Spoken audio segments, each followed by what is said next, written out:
So this is gonna be a really long video. I'm gonna show you how I edit drums from start to finish, quantizing the drums, fixing little errors, dropping in MIDI. So there's a lot of tips and tricks coming up. Put the video on 2x speed so you can get to the end and get as much information out of it as you can. There should be some timestamps below that should help you navigate around as well. And if you find this video useful, or if you just have any questions at all, drop them in the comment below, hit subscribe. You're watching Roy Thompson Audio. Let's jump into it. So as you can see here, we've got a whole session, a whole song with some drums, bass, guitar, vocals, and we're gonna be working on this in the video today. Before we really dive into the editing, I'd love to explain why we're even talking about this today. A few days ago, I made a post on the community tab just saying, what can I help with in your home productions, in your home studios? What struggles are you having? And I got a couple of great comments, and one of them was, I need to work on my drum editing. Now, of course, live drums, are tricky. When you look at them, there's a lot of work to be done. There's a lot of individual hits, and this is a kind of power metal track that we're gonna be working on. There's a lot of drum hits to work with, This is not kind of like laid back indie. The drums are constantly going. So if you're gonna be editing, there's a lot of editing to be done. There's a lot of intricate rhythms. You'll get a feel for that in a minute when we start playing it back. Now, the special thing about our session today, these drum tracks in this song, this session, is from a user, Tommy, who I reached out to after he commented. His band Razor Attack, Reforged in the Fire is the song. He sent the video over.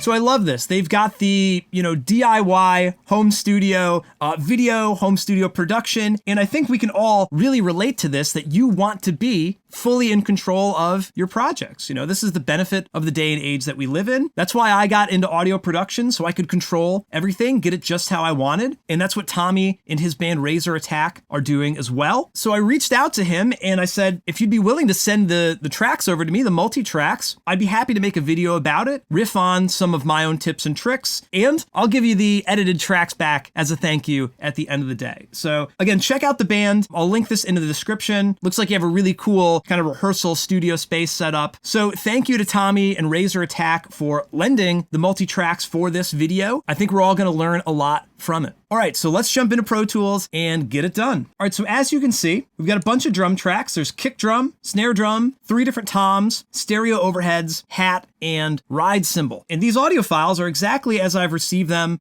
from the band. I've just kind of reordered them and put my own kind of track name on top of it. Not to be understated, the organization of your session, especially when you're editing live drums, to see the kick drum and the snare drum, right next to each other is very helpful. All the tom-toms right next to each other in order, low to high. There's not necessarily a right or a wrong to the organization in your session, but you have to set it up to some way that makes sense to you, and that certainly makes it easier for the next part of the project. If we zoom way out, this is not necessarily an editing trick, but it's pretty clear here what's going on. Here's some samples up top, here's our drum tracks, here's the 2 basses, rhythm guitars, lead guitars, vocals, group aux tracks, and then final mix down and master. So take that for what it's worth. That's just my own kind of preference here. Now, what we're gonna wanna do is work kind of section by section. Because again, if we zoom out, this is a 4-minute song or so, a little over 4 minutes, and there's a bunch of different sections. There's some things that could be potentially copy and pasted if we need to, but there's a lot of drums to work on. So don't overwhelm. Don't just think I'm not gonna edit the drums, because there are a lot of drums to edit. In speaking with Tommy, from the band, he even admitted that I probably just need to take time to edit the drums and then record the guitars over that, and I'll be more happy with the production. So Tommy knows exactly what he should be doing in his productions, but of course it takes time and it can be overwhelming. I've been there when you're doing it all yourself. So let's just take this section by section,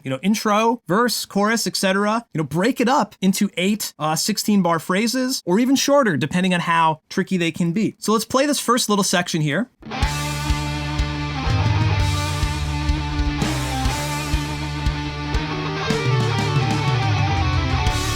Okay, let's just do that. The first kind of 4 bars there. Now, it's not too bad. But if we zoom way in, you can see, I'm going to be zooming in and out a lot, so please bear with me. You can see all our drum hits here, and you can see the grid. This was in fact recorded to a click track at 122 beats per minute. So we come in kind of right on time. This first kick is a little earlier than the overheads. And then, as we go through, you can see the timing is just off with some of these kick drums and snare drums. We're a little bit fast, You're coming in, you're excited for that take, right? That first take, you're really excited, or the beginning of the song. You always come in a little bit hotter than you might expect, and then maybe even out as time goes on. So the tempo does fluctuate as we move on. Some hits are dead on, some hits are a little off. And again, the drums were recorded, not edited, and then guitars were recorded on top. So we're building a sort of unstable house of cards here. This is not really the most ideal scenario that we're going to be editing the drums, and that might actually make the guitars and bass sound a little bit worse here. We're kind of doing things a little bit out of order. So again, take that with another grain of salt for this example. I'm going to try not to use too many Pro Tools specific shortcuts, but if you really want to get great at your drum editing, you do need to learn the shortcuts in your DAW and how to navigate. So there's a handful of features you'll want to figure out that I will be using today. Again, let's zoom in. So number one, being able to select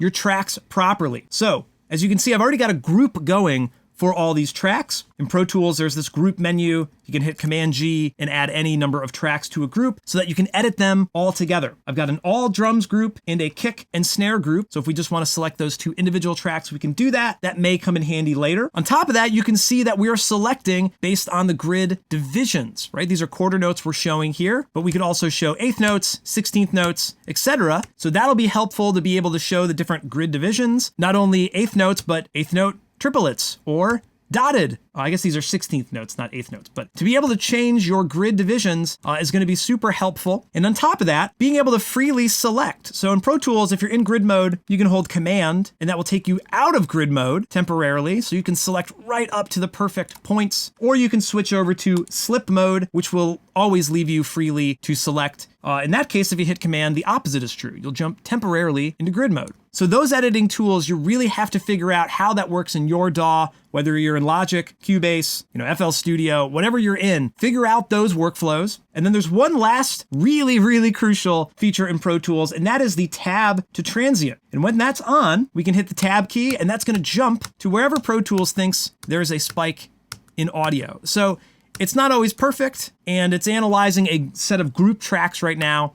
So it's going to look at a lot of different things, but if we turned off the all drum group and just went to kick and snare, you'd see we're going to jump to that first kick, that second kick, and so on. It's going to jump right to that particular transient spike in audio, which is going to make it a lot easier to edit. Now, of course, the editing part is huge here. So we're going to be doing a lot of separating, a lot of dragging, a lot of quantizing to the grid, and even trimming as well. So I know we're going on and on here. Let's just do the darn demo so we can show you in real time. Since this is this kind of power metal, technical metal track, we're expecting everything to be on the grid. So that's how I'm looking at this today, is we're just going to make it as perfect as can be.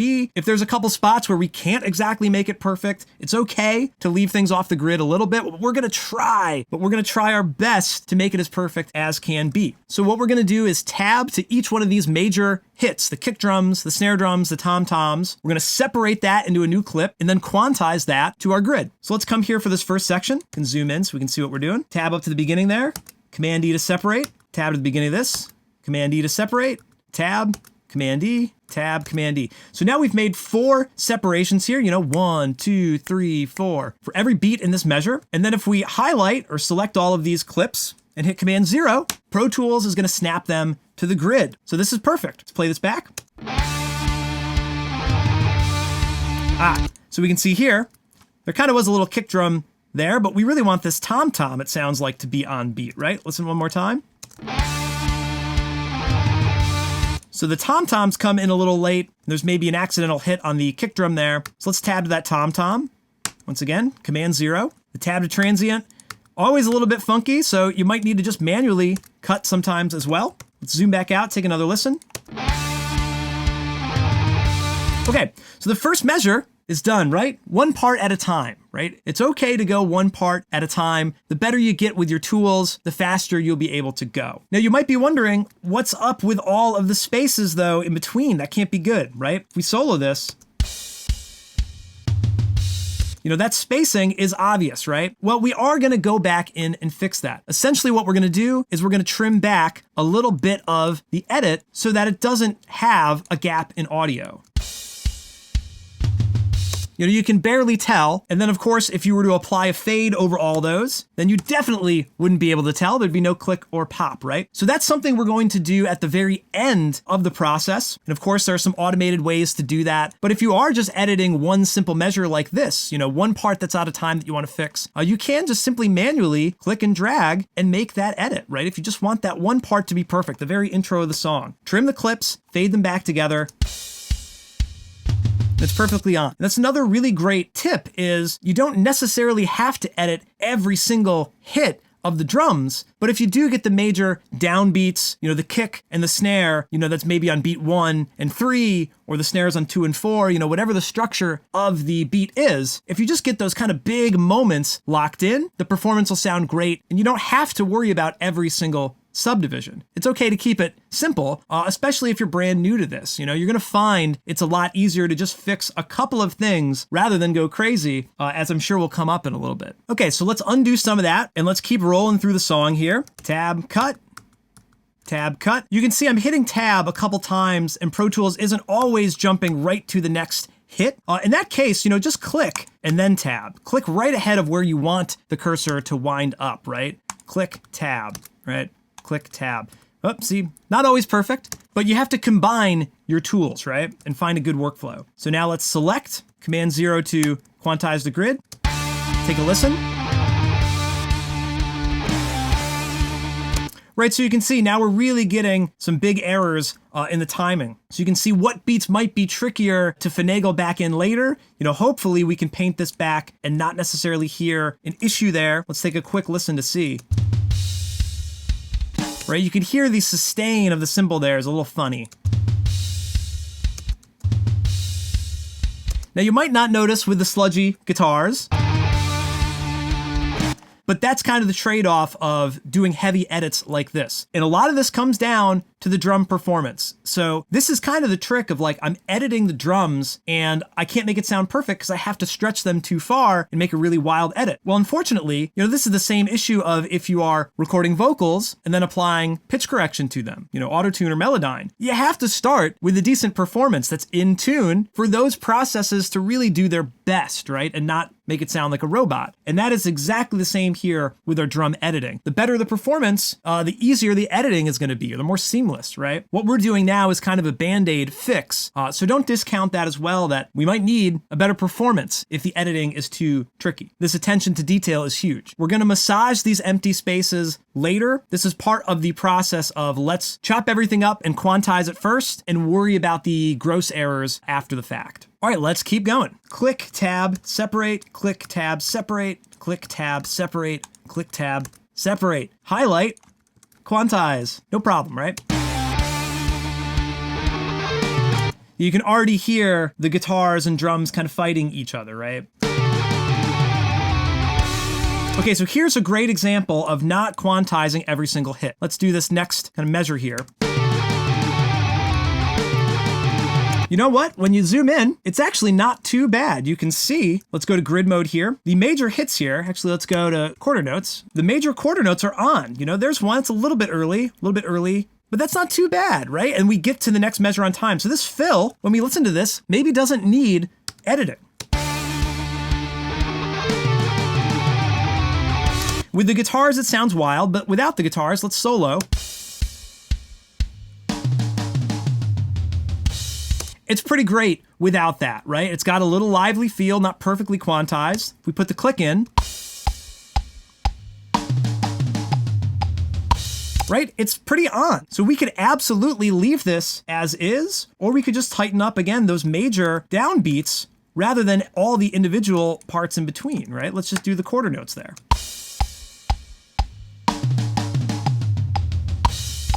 Great, right? And then it leads perfectly into the next section. Let's keep going. Select these, quantize, take a listen.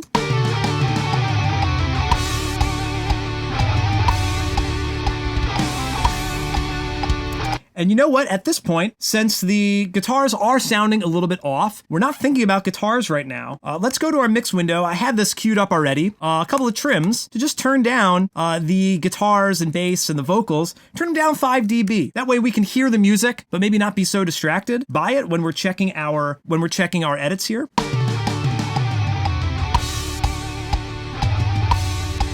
You know, and if we were so bold, we could come in here and just edit this lead track that's a little, you know, off, right? One thing at a time though, drums first, right? Okay, let's keep going. Quantize.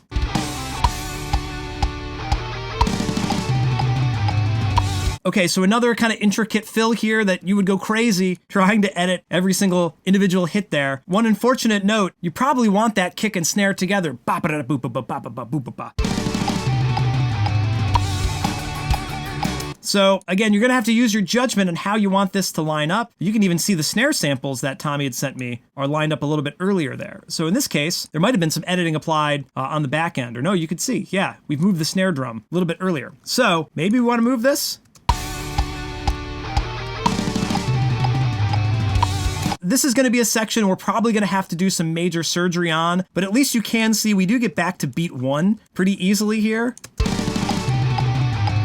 Like, it's not ideal with the guitars right now. Let's listen just to the click. Like, I'm gonna guess that it's a little late, that this is supposed to come in on 1.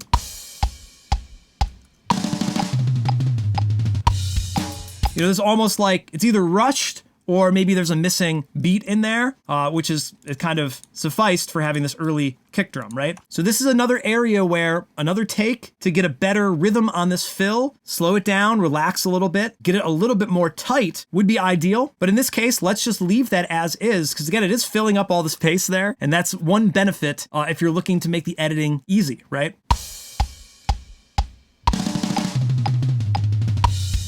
With the guitars.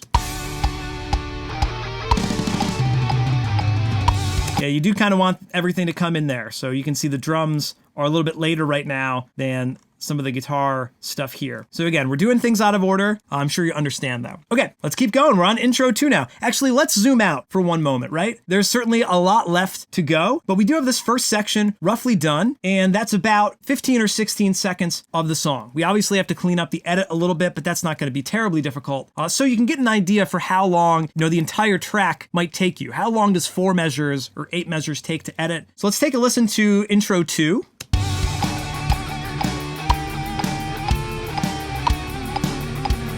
So there's a lot of ride cymbal. So again, I would qualify that as don't necessarily worry about all the ding, ding, ding, ding, ding, ding, ding, ding, ding, ding. Let's worry about the kicks, right?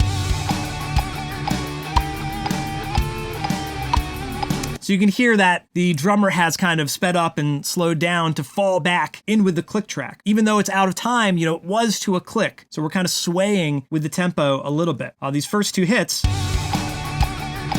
are on, but they were probably initially early, as we can kind of tell from the sample tracks up here, that those are earlier in time. The more and more we're quantizing, the more and more we're pushing the drummer to lay back, to kind of slow down a little bit. Most of these takes seem a little bit rushed, which is common. I suppose I didn't mention it, but certainly the zooming is a helpful feature to know how to use in your DAW as well. All right, let's keep going. Command Z to undo if you need to.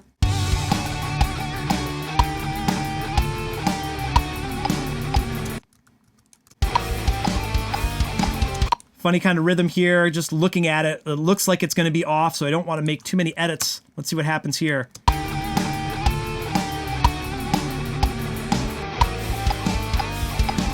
Right? So that's not correct. So you always want to take time to make sure that you're not making a new rhythm with your edits. If you've got the grid set to quarter notes, you're going to be dragging those clips to quarter notes, but it might be an 8th note or a 16th note or triplet. You have to keep that in mind. So let's undo that for 1 second, maybe even heal this edit, Command H in Pro Tools to put those regions back together, those clips.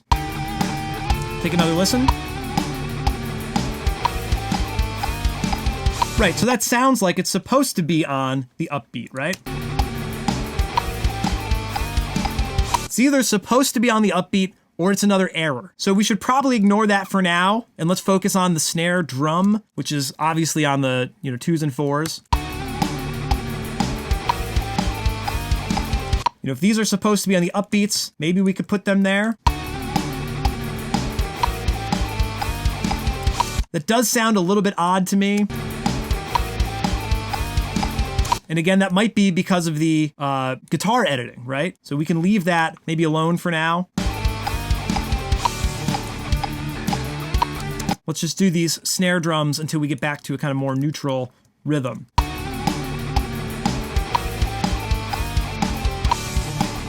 Okay, that's supposed to be quarter note there, it seems like. Keep going. Oh, no, that's going to be another weird rhythm there, maybe, so let's not do that one. This one, we cut it a little short.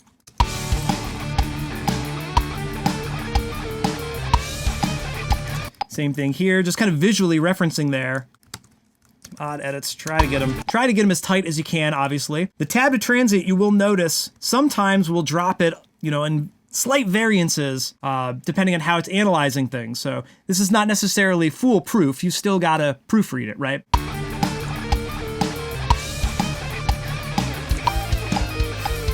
Kind of that funny spot again, let's just go for the snare drums.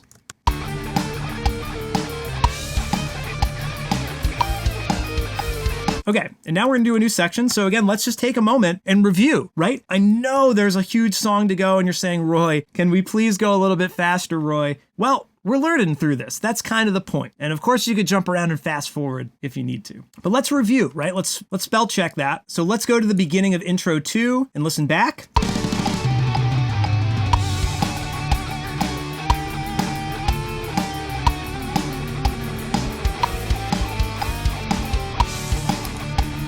Yeah, so this section is it still sounds funny, right? So one thing I might do if we're not gonna fix it now, right, and not go crazy now to save some time to do the rest of the editing, put a marker in and give it some kind of nomenclature, you know, odd, edit, whatever you want. So you know there's something there. Even on top of that, you could say, hey, let's go to the color palette, figure out how to make colors in your DAW. And we could say, hey, let's make that a different color. Let's make it none. So it really stands out. That's a spot that maybe we need to come back to. Now, I think this spot kind of repeats in the other half of the section, right?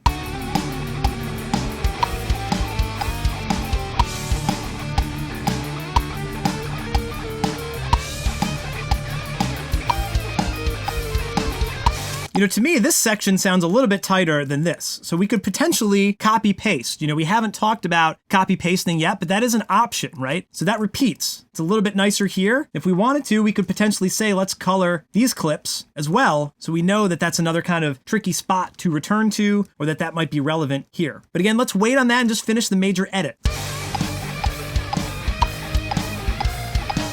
Kind of a similar groove here. You can hear the drummer swinging back into time after being off a little bit. At this point, it would be remiss not to mention that Pro Tools, of course, has the really awesome feature Beat Detective, right? Capture the selection, tell it to look at 8th notes, 16th notes, whatever, and this can actually do a lot of the work for us. But again, that's Pro Tools specific. Other DAWs might have a similar built-in process. You may even be thinking, why aren't we time stretching? I don't really prefer the sound of time stretched drums. I want to hear the impact exactly as is and not have it kind of splayed out, although that is an option you could potentially use. Yes, Beat Detective would speed this up, but you may or may not be in Pro Tools. So that's why I've been ignoring it for now, and to show that yes, with some darn determination, you could come in here and do this by hand. You don't necessarily need the automated tool to do it. Ta-da!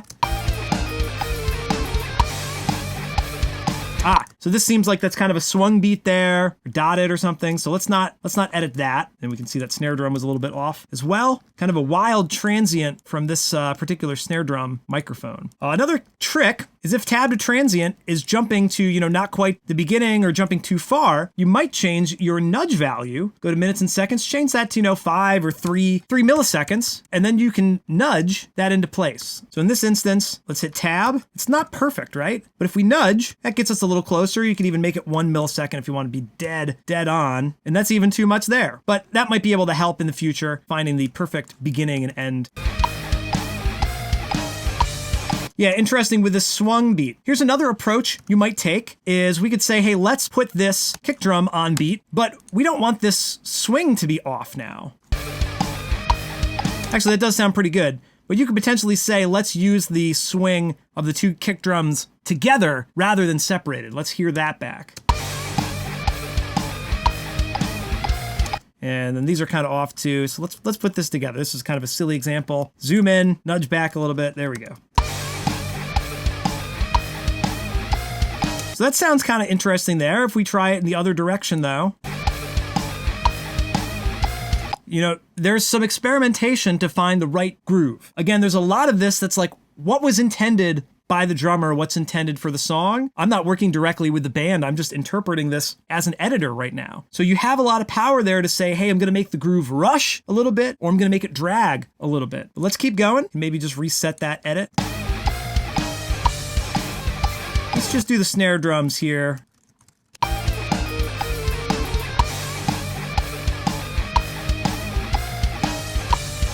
Quarter note. Another quarter note.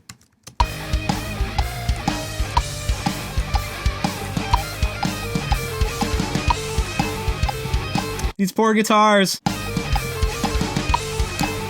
And you know, you might want to edit one by one, you know, tab, cut, quantize, but it might be easier if you know what the beats are. You know, I'm doing a little bit of assuming. I don't know exactly what everything is. I'm not super familiar with the session. It can be easier maybe to do these kind of bulk edits, you know, all of these snare drums together rather than one by one. But there's no right or wrong. You have to kind of figure out what your workflow is. Okay, so here, this is another instance where, is this dot dot dot dot with the snare drum and kick drum? Or are some of these supposed to be kind of flamming at the same time?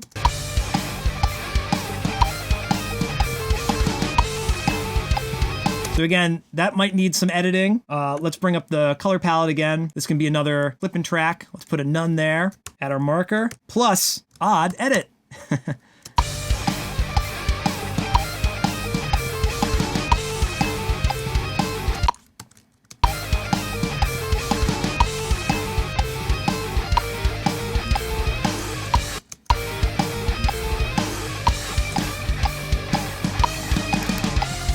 Yeah, and you can play it back as you're listening. You don't have to play it back. I do find you want a spell check. You know, you do want to listen to it once you've done a measure or two.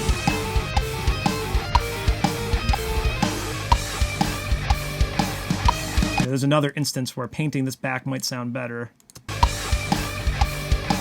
Might not. You know, another kind of funny one here. Let's just do this first snare drum. And that kick is supposed to be on 1.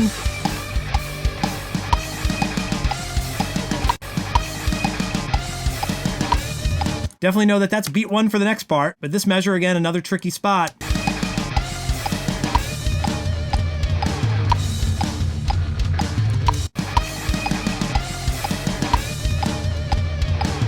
And we're looking at 8th notes right now. It does sound like maybe it's supposed to be on a 16th here.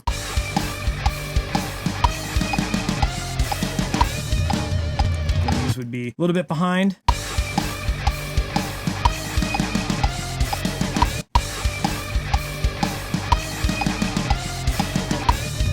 Let's paint it back, make it more natural. See, that's changing the rhythm there, right? Kind of cool, but that's not really the intended rhythm.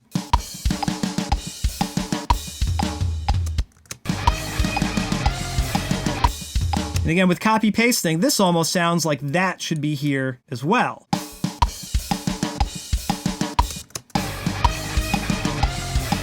Is it the same crash? Different crashes. So that's the tricky part here that's going to make that not quite work. Right, so this is the rabbit hole I did not want to go down yet.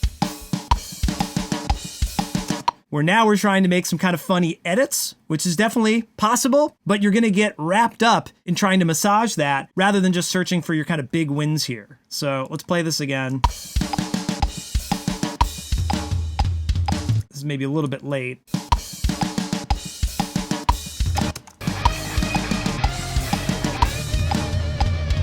Okay. Well, now this is great. So now we are through all of the intros, a very long intro. We zoom out, still a lot to go, but we've come a pretty long way. Only a couple of really tricky spots to revisit. Maybe let's recolor this as well. I should set up some shortcuts to do this in my Stream Deck. That would be helpful. But there's another odd edit that we can come back to later. We'll do a whole section on fixing all of these odd edits later in the video. Okay, verse 1, we're getting there. Do, do, da. 1 and a 2 and a 3 and a 4. So these are triplets, right? Triplet, triplet, triplet. So let's switch to triplet eighth notes, and that's actually gonna help a little bit, right? This kick drum is not a 16th note, it's a triplet there. So this is gonna make it a little bit easier to snap some of these things. Maybe let's try that for this section and see if that works. Again, as we're editing, we're gonna build up new tricks, new workflows. For each song individually, you're gonna get in the groove of like how this particular drummer played their tracks and how you can massage them. Same is gonna be true for auto-tune and melodyning a vocal, which I should probably make a tutorial for that as well. You're gonna figure out these kind of tricks work on this kind of track or this kind of performance. So there's kick drums and tom-toms, lots of things flying around. You know, maybe we could leave this a little bit more natural here. Because there's kind of a flam there. You know, we're early on the kick and we're late on the floor tom. They kind of neutralize each other a little bit.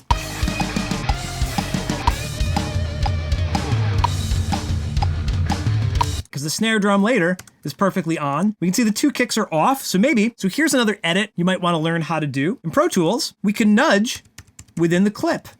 So we're doing 1 millisecond now. Let's do 10 milliseconds so it's a little bit easier. Control and minus, or control and plus, will nudge with that clip in place. So that's pretty handy that we could maybe get those kick drums a little bit closer than they were. You can still see that second one's a little bit off, but that's a little bit closer.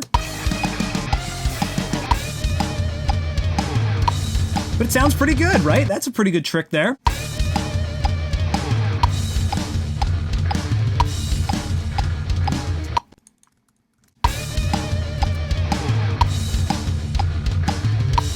There's a lot of copy and paste that could be used here as well if there are tricky sections, so we can definitely come back to that as well. If we're thinking this beat is not perfect, well, we'll drop a new one in. We gotta speed up a little bit, Roy. You're chit-chatting too much.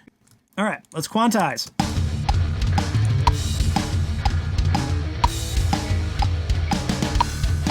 Now, when I'm looking at the screen, I'm really focusing on the kick and snare right now. I know we can see a couple of tracks, right? And even these kind of samples, which are, you know, we're not even listening to the samples right now and we're editing away from them. These aren't even useful right now. But what I'm looking at specifically is the kick and snare transients. Maybe we'll look at the toms when we need those, but really all I care about are those big beats for the kick and the snare, right? I'm ignoring, if we turn the groups off, I'm ignoring all of these tracks essentially, right? I'm really focusing up here.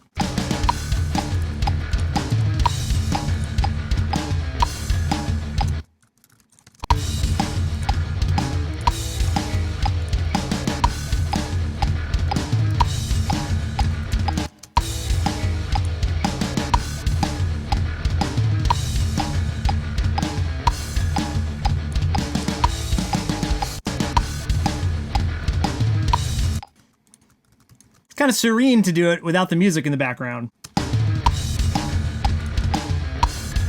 That one came in a little bit late. Oh, and you can see, yeah. So here's another, we've already cut the clip, but you could still potentially apply that nudging, right? The control minus, control plus.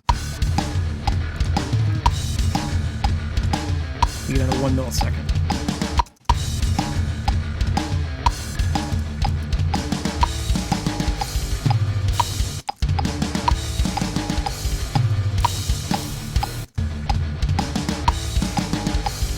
So here's that same fill from earlier.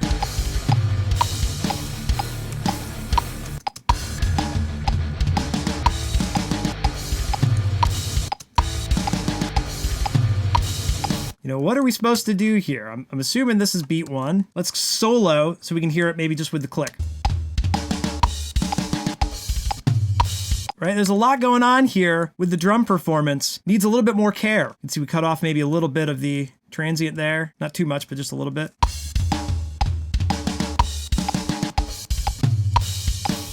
Just a little rushed. And we really want to hear this come in here. We almost want another break of the kick drum. Right? We can't exactly do that with the way it's performed at the moment. Let's turn off the triplets for a second, actually, because that might be hurting us. Let's hear. Yeah, this almost seems like it doesn't want to come in right on the triplet. Right? That needs to be a straight eighth note.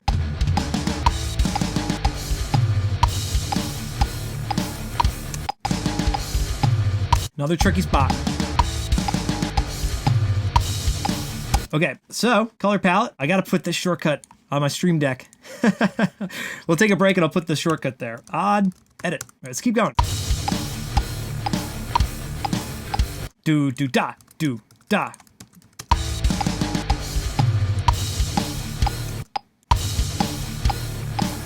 Not quite with this one kick. Put that right on the beat there.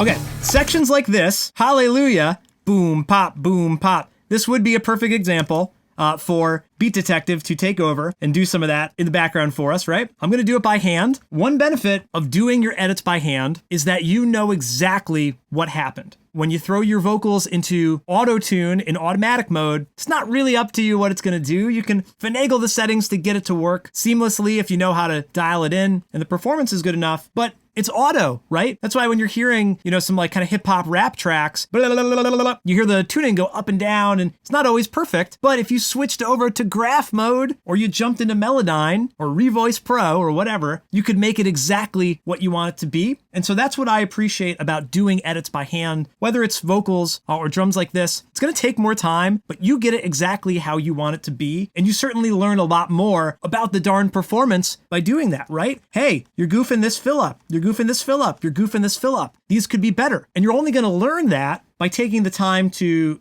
forensically investigate your tracks. And especially through trying to edit them, you can figure out how to perform them better, mix them better, etc. for the future. So all that to say, let's go through and do this by hand. Either way, this is gonna be a much easier section to work on because of the sparing drum hits. Let's put this back to regular eighth notes and quarter notes.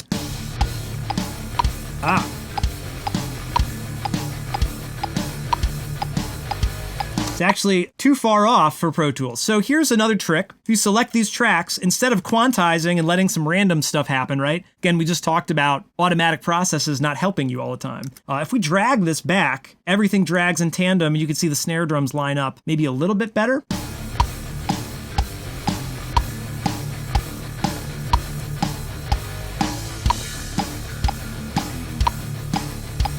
Okay, now admittedly, you can see I'm not really that fast at this right now. I'm a little bit rusty, to tell you the truth, but we can still get it done. It's just gonna take time. Gonna be another funny fill there to check out.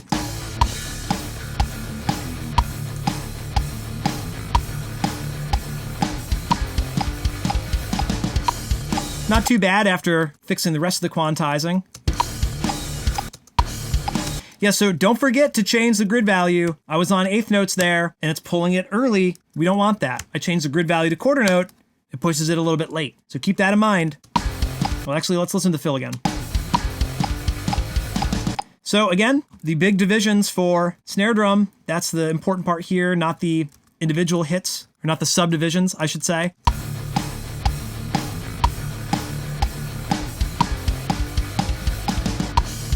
Kick drum's still not great. Again, let's mark this section, clips and tracks. You don't necessarily have to do markers and color. I just think that'll be easy for video purposes and demonstration here.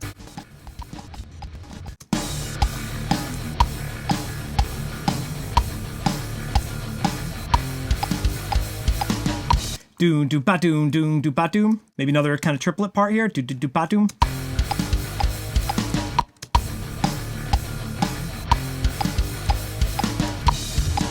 Seems like it.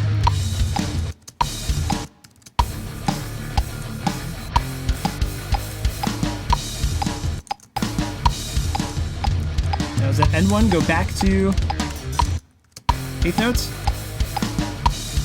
Kind of hard to tell. Again, what are you intending here? Is this triplets? Is it straight eighth notes? What is it here? Kind kind of cool is not quite straight eighth note there, a little bit rushed, obviously. If we leave it as is, what does it sound like?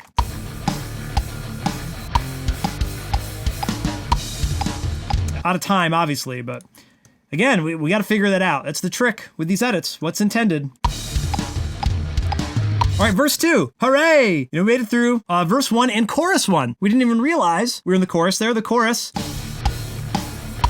Easiest part of the song, right? Super helpful there. Okay, we're maybe a third of the way through the song. I'm going to take a quick break. I certainly appreciate the park your butt in the seat, or the drum throne, in my case, and just slog through it. But you know what? I've got a coffee sitting on the counter, so I'm going to refuel. Maybe I can grab a quick little snack, and we'll come back even more energized for this. So this would be a great opportunity for you to leave some comments down below. If you've got any questions about the video today, if you've got any idea for future topics I should cover, comment below. Make sure to hit subscribe if this is helping you out. That's the only reason we're doing this video today, is I want to help Tommy and Razor Attack out, and hopefully a few of you. So I'd really love to hear from you, and I will be right back.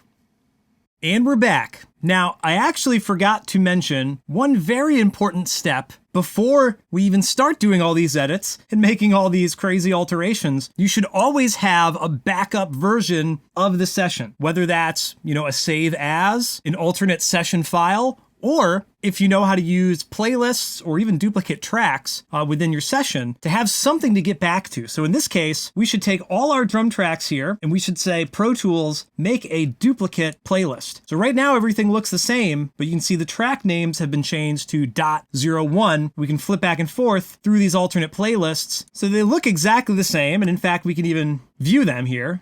There's, our red playlist that we're working on and this blue playlist that we backed up. But this backup, we shouldn't keep these edits. We should keep just the normal track here, right? So in case we want to get back to it, you can see I can't even trim further because we've moved some of those clips already. But now we've got .01, an unedited version of the drums that, for whatever reason, if we need to get back to the original drums, it'll be very easy to do here on the playlist view in Pro Tools. Or, if you have a save as, or even you could just simply duplicate the tracks if you wanted to. You could say just duplicate all of these tracks here in Pro Tools, which would be a little insane, but you could do it. Here we are. And you could just have, well, they're the same group now. We'd have to make a new group, obviously. But you could potentially have just a separate set of tracks here. Again, use the colors to your advantage. You could say, hey, this is none, or whatever special color. So you've got the tracks that you're editing here, and your backup here, hide and make inactive, mute them, whatever. There's some extra workflow tips just in case. I forgot to mention that, but that's pretty darn important. So let's keep going. How much time do we have left? We've got 3 minutes left in the song. So again, maybe we're about a quarter way through rather than a third like I'd said earlier, but let's move through it. We're not done with all the tips and tricks, but we got to get through this part first.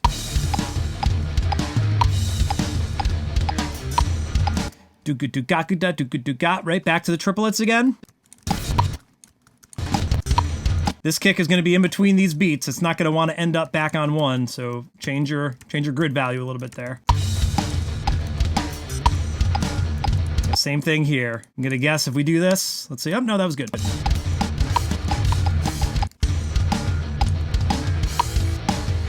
Yep, see, we goofed up here a little bit. Let's undo. These come in just a little too early, so we can shuffle those over a little bit, then do this. It's funny, you can almost not tell. You almost don't notice that there's a big gap there with the guitars playing. Without the cymbals in the background, right? There's a little gap, but with it just being on the tom beat, it's actually not too annoying. Might even be a cool effect if you're going for that, right? Kind of chop off every last eighth note. But kind of a cool effect there. The cymbal comes in a little late. Be cool if there's a kick on top of that. Again, interesting things you find as you're editing. You almost find new opportunities within the arrangement.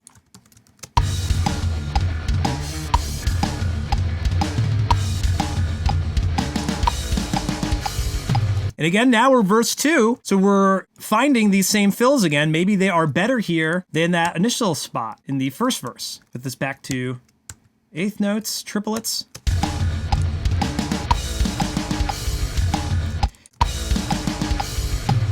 Yeah, boom. This might have been better. Boom, boop, bop, bop, bop, boom, boop, bop, bop, bop. But we're kind of flamming a kick and snare together because I think maybe, perhaps, the drummer is used to performing the doon, doo, pa, doon, doo, pa. And then you're anticipating this snare drum roll, but you're not lining up the kick and the snare together. Right? And then this comes in at a weird pace. I guess it's a little early, right? It's a little early. You want to hear this extra kind of beat here. So we'll have to work on that later, again, when we massage this. This is going to be another tricky spot again. Exactly the same as that first verse, but we will return to this. Odd, edit.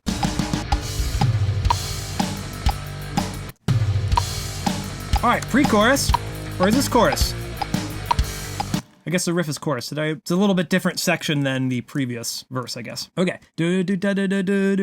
Still this triplet rhythm. Maybe let's bring this just back to quarter notes for now. Slip mode. Yeah, C tab to transit. Oh no, look, it was good there. Just kind of looked weird on the visual. Again, you got to zoom in and out sometimes to see if it's correct. And again, I find if you fix the snare drums, it gives you a better idea what the intended rhythm for some of the other instruments might be, whether that's the kick drum or the toms or even cymbals. Da-do-do-da-do-do. And then that's going to be back on 1. Mark this again. Plus, odd, edit. And I've been doing this off screen. I didn't mention it, but I edited this portion of time, quantized it, and then the cursor's at the beginning here, and I hit 1 on Pro Tools, which sends the cursor backwards. 1 sends it backwards, 2 sends it forwards. So I'm always kind of pre-rolling the edit so I can hear the measure beforehand. That's why I see it off screen.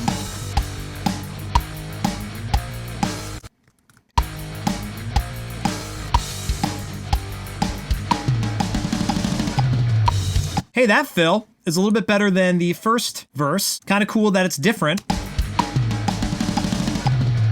But it fills the space up much more appropriately, right? Did I cut off the transient there a little bit?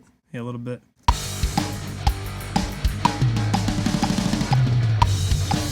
Almost doesn't need to be moved at all. So let's leave that. Back to the chorus. Kind of a different rhythm than the first chorus. Let's go back to the first chorus here. Right? So that's interesting. Kind of a totally different vibe. Chorus 2.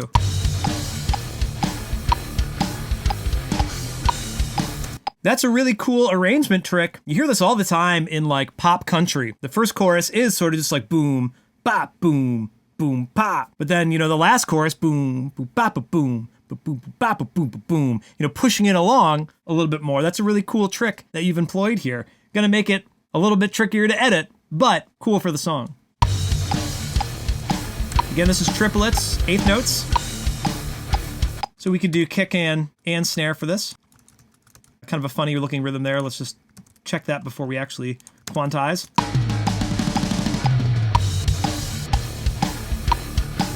Just an extra pickup, the doon, doo, bop. Again, very cool arrangement trick to switch the rhythm up a little bit.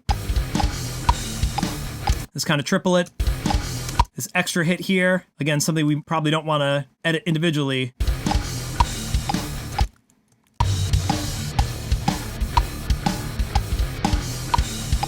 Maybe we want to leave that as is. Yeah, guitars are very early here. If we solo... And again, this probably wants to be moved over. So a little bit of rushing there on the drums.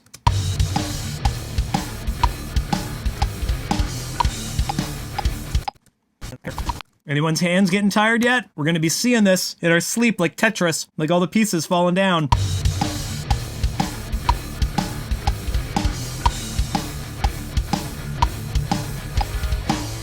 Might be able to steal this section here. Copy paste. Oh yeah, we should mark that. Clips in tracks, none. Odd, edit. Ooh, caps that time.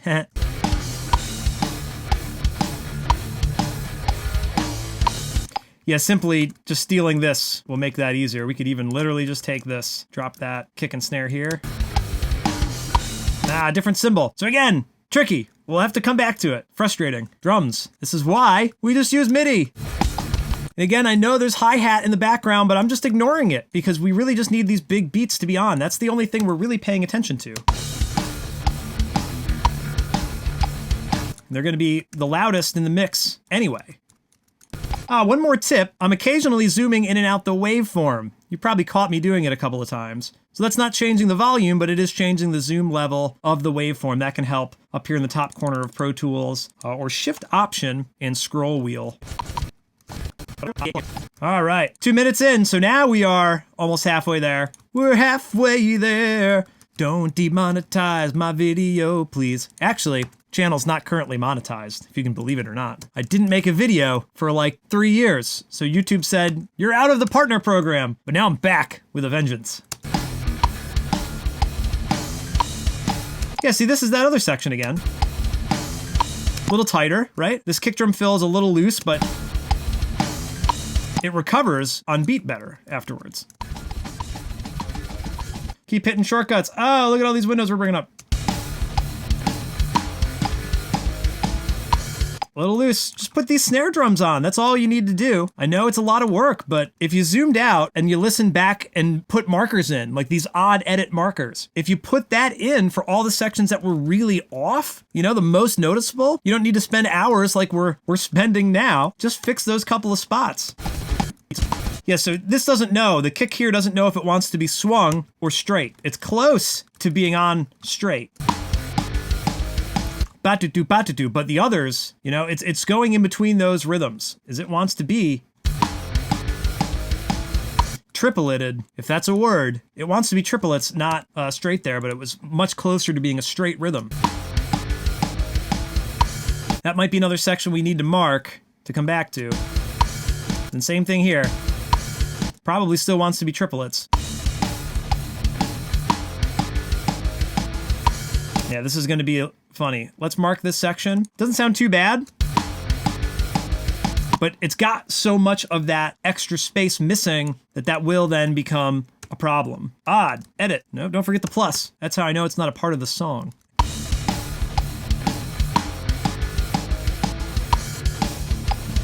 Yeah, we did too much editing on that part. Doesn't sound clean anymore. We're getting there. 228.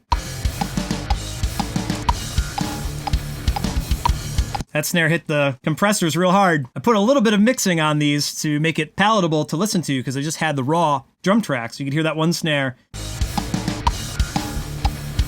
really laying into it. Kind of sounds, I mean, it sounds great. Compression. Who doesn't love a snare drum with some compression? Perhaps we'll talk about the mixing in another video.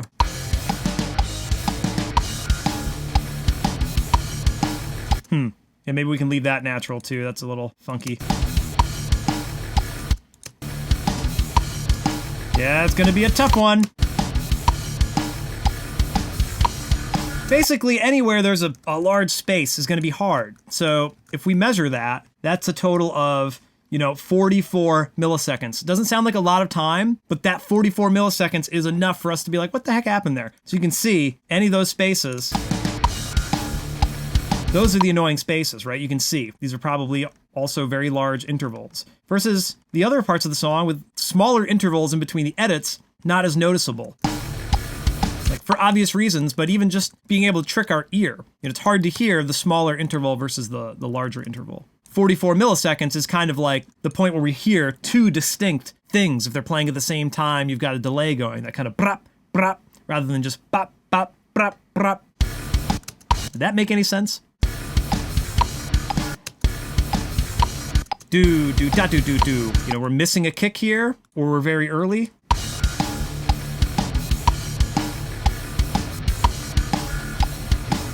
Yeah, so we're gonna have to come back to that. Right, it should sound like this measure. We could take this snare drum, suffice it over here. It sounds more natural, right? Yeah. So did everybody catch what we did there? We're missing a kick drum here. Ba-do-do-doom. Right, so we need a kick there. So if we steal this kick, put it here. Sounds good. This snare drum does in fact take up that whole beat. This one doesn't. So let's copy paste that there. Again, I was gonna kind of save that for later. That's, in my mind, That's a proofreading technique to start copy pasting things. Obviously, you could do that as you go. I like to think kind of step by step. I like to quantize things, see if I can use it as is before I start copy pasting, because let's solo and see if that's noticeable.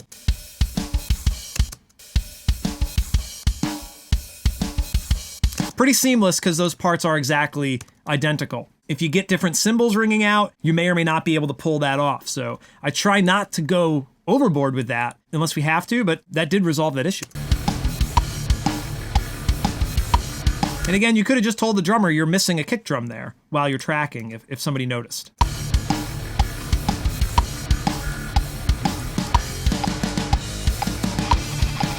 All right, it's starting to sound a lot tighter now. You can feel like, I feel like the drummer's getting into it. You can most certainly hear that the snare drums are like more exciting. You can hear the compressors digging into them. You know, we're in the bridge, the solo, whatnot. Like we've gone through a lot of the take. So there are some things that are improving about the performance, right? So that's another interesting note that certainly doing more takes will get you loosened up, get you in the zone a little bit more, assuming you're not berating the drummer. I know I'm maybe being a little bit critical and harsh here. I'm hoping it's not coming across too negative. This is just so we can figure out how to make a better production. This is not to, like I said, berate anyone's playing or ability. These are common issues, you know, that you miss a beat here or there, you rush, you drag. This is why live drums don't end up on most recordings, because it's a pain, right?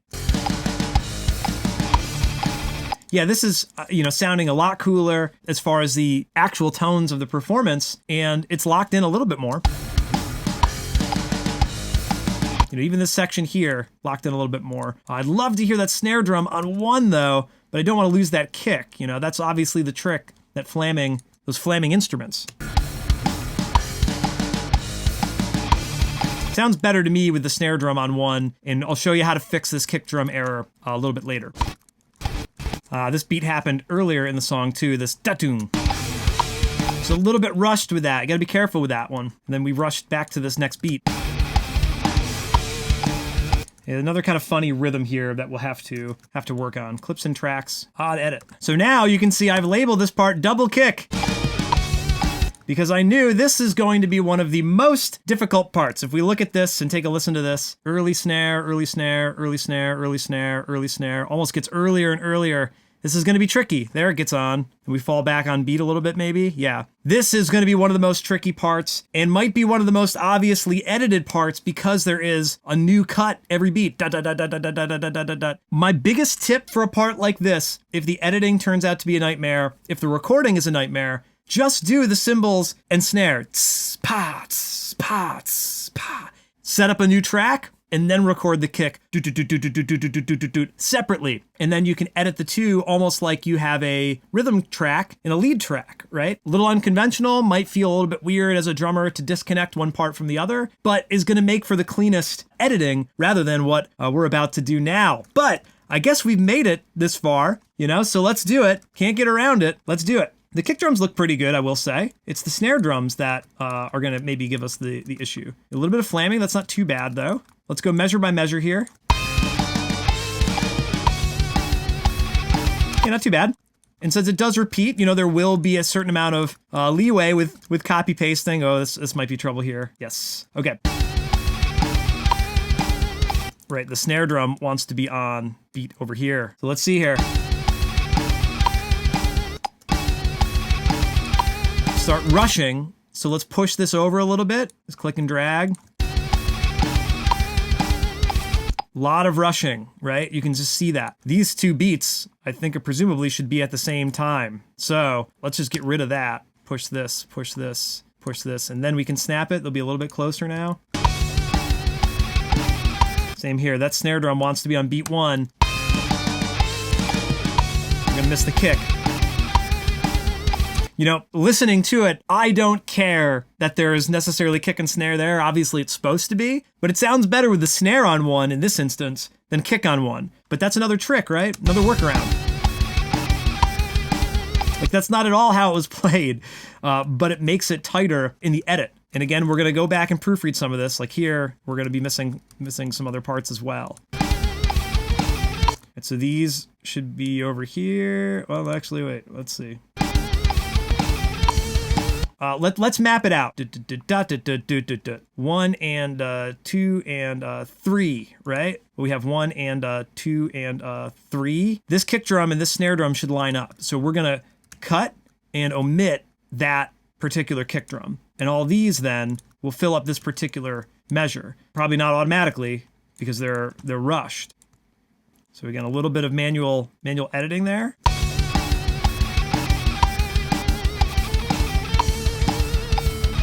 Right? So let's just take this snare drum because it's a little longer. You can take its kick drum too.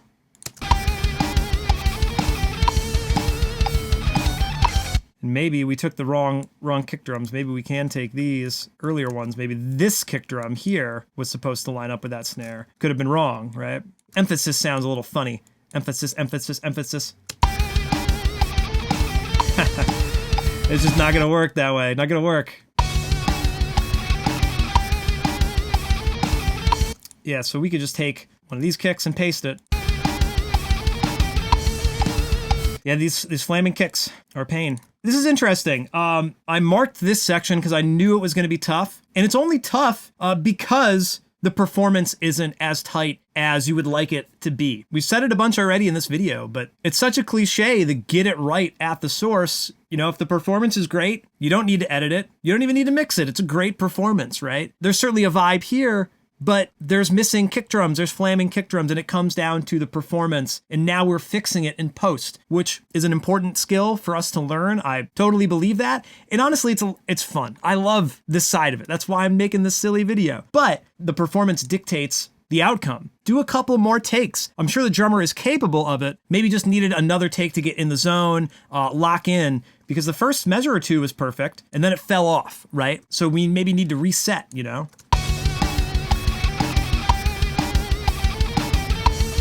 All right, not sounding too bad with the edit, and we'll continue to clean it up further. All right, so this is the cut once, drag it on method that you're seeing right now. Not sure why I'm choosing to employ it. I guess just because we've been working for a while and I'm bored of the other method. I don't want to copy and paste one if we solo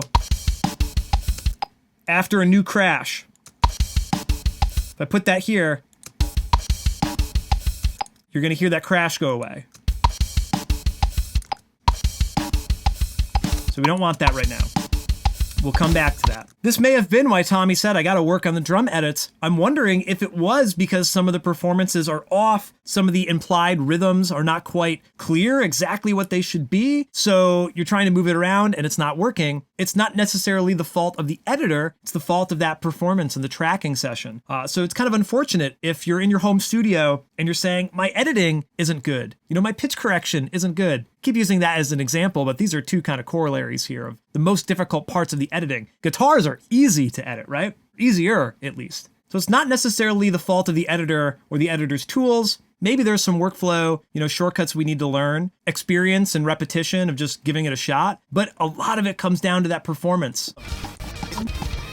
Again, I'm looking just really at the kicks and the snares. I'm ignoring the overheads. I'm ignoring the sample track that's above. Lots of things to get distracted by in the session, obviously. Again, we can't copy paste here because that crash. We'll have to come back to that.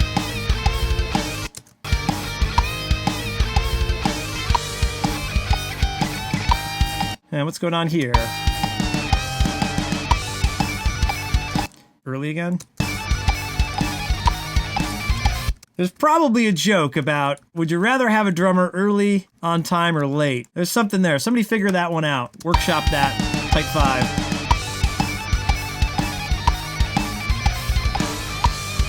I'll be completely honest, I'm getting a little tired. I had my coffee. I didn't realize how much of a gauntlet this video would be, talking through the editing process. All right, back to the chorus. We're at the 3 minute, 10 second mark, almost to the end. I think there was one more tricky section I marked towards the end. We'll find out.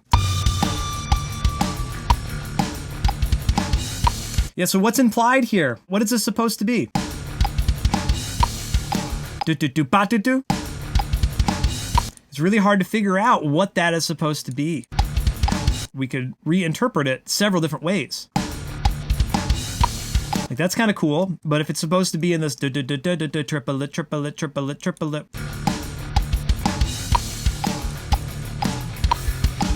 Like, that's one interpretation. I hope that is close to correct. This is another thing we want to keep in mind. We don't want to ruin what's supposed to be there. We just want to enhance it, right? Clean it up, make it better. When the singer's a little flat, you know, use another pitch analogy, you nudge them into place, right? You don't make them more flat. You don't put them on the wrong note. You don't put the drums on the wrong beat. I do like this kick drum hi-hat thing. It's kind of another interesting arrangement trick. Very unique. I think this was one of those beats from earlier that was tripping us up as well. Odd, edit, you know what to do. This is gonna be a tough one. Move those toms. Another big gap. Loving the snare drum though. We're wailing on the snare at the end. This is the dynamic I would love for the entire song, really. Yeah, I think you're putting emphasis on that hi-hat lick there, when this could just be like da da da da da da. Or da da da da da da da da da da da da da. A little bit different of a beat there. Maybe I'm wrong. Maybe that's just my subjective opinion, but there's something to simplifying the part that might make everyone's lives easier, though.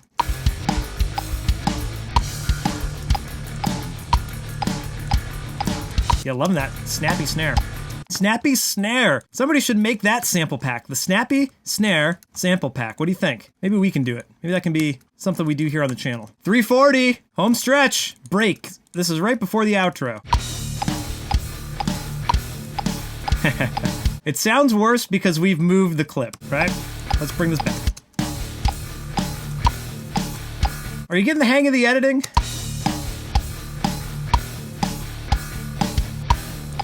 Is that a triplet kind of feel? Oh, we are in eighth note triplets. We're no longer playing eighth note triplets though. These are straight eighths. Right? Tiny difference there. Did everybody catch that? Let's play it. This is quantized to eighth note triplet. Not right. We want that to be a straight eighth note. This kind of, I don't know, is this what you call a two-step or whatever? Shows how cool I am. This is Swedish power metal, you know? I'm just a band geek from upstate New York. Two-step? I listen to ska music. Love those cymbal chokes. Yeah, still just a little bit ahead of the beat. It's so close. You know, it's the same thing with like public speaking. Here I am on the video here. Slow down to get the proper message across. You know, simplify so that you don't trip over yourself. All of that can be applied to drumming, singing, guitar playing, etc. Writing your solos. Keep it simple, stupid. Slow down. All right, we're getting there. 352. This is such a cool part. I love this. All right, a little funny fill, and then a double kick outro that's gonna double kick our butt.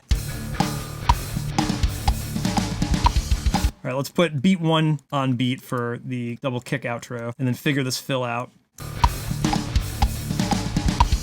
Da da da da. Let's just put the big beats on. Put the big beats on beat. Yeah, so this definitely wants to be here, but we're missing that kind of flam. Or not flam, we're missing that pickup. We might be able to steal this. Right? Sorry if I'm not doing enough soloing of the drums. We'll double check them. Right? We can take this, put it here, and then paint it out a little bit, as much as we can anyway. No, we can't. Can we? Thought it would save us a little bit more time, made the gap a little bit smaller.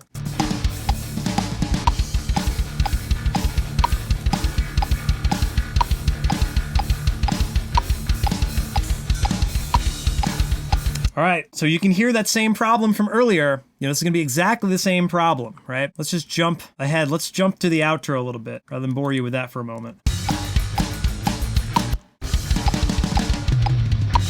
All right, here's that downbeat. Make this downbeat on. Put all these snares on. So here's another trick. I don't want to do that double kick section. Maybe I want to take a little break, do some jumping jacks, get my energy going. Let's put all these snare drums on beat and then come back to that. We can skip over the hard part momentarily. Same thing here. Is this da-do, da-do, da-do, or da-do-do, da-do-do, da-do-do? The guitars are doing triplets, right?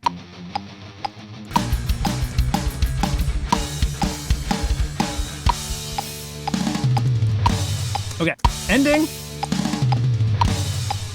Totally cool. We'll just bring back that section a little bit so that the ending, we can quantize everyone right to the one beat, but you don't need to fiddle with that fill necessarily.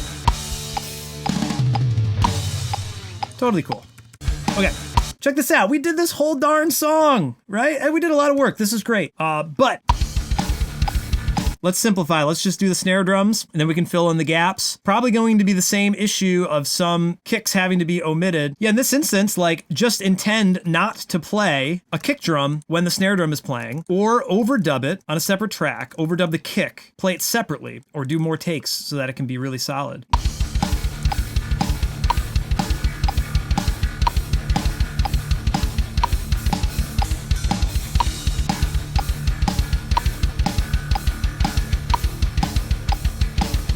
All right, here we're on towards the end. That's the best take that we had so far for that. But let's go through. Let's try to chop it up, and then we'll proofread it. Right, this kick was supposed to line up with the snare, but it did not. Let's go to 8th note triplets. This is not gonna easily line up, but we can do our little manual click and drag, and then we're gonna omit, excuse me, hitting the wrong shortcuts, omit some sections here. We're gonna make it perfect. The funny thing is, in the end, no one's gonna know. Only you and I, watching this video, are gonna know how difficult the editing was. Andrew Scheps, what comes out of the speakers? Look it up, it's a great video. Nobody cares how much editing went into it, they just care if it sounds good. We could do this, we're almost there.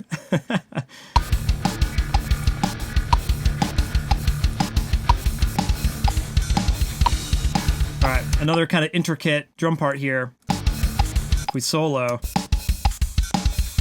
You know, those cymbals are so important to this part. You know, might help just to mute the kick. Luckily, there's not a ton of kick in the overhead. Which, spoiler alert, that's gonna help us in the proofreading. You know, we're gonna wanna hear that. Let's do that. Let's have that for now be the case. Let's ungroup this, and we could even mute that. That'll help us know that this is a odd edit. Say it with me now. And that might even need to be the case for some of these other dramatic cuts as well. Let's just find out. Interesting, because the hi-hats are only on the quarter notes, right? 1, 2, 3, 4. So again, we did a bunch of editing here, but maybe we just need to mute the kick. I don't know, maybe I'm crazy. It seems the further we go along, you can even see the tighter the drummer is. Off in the beginning here, and it's getting slowly and slowly just a little bit better. Not perfect, but better.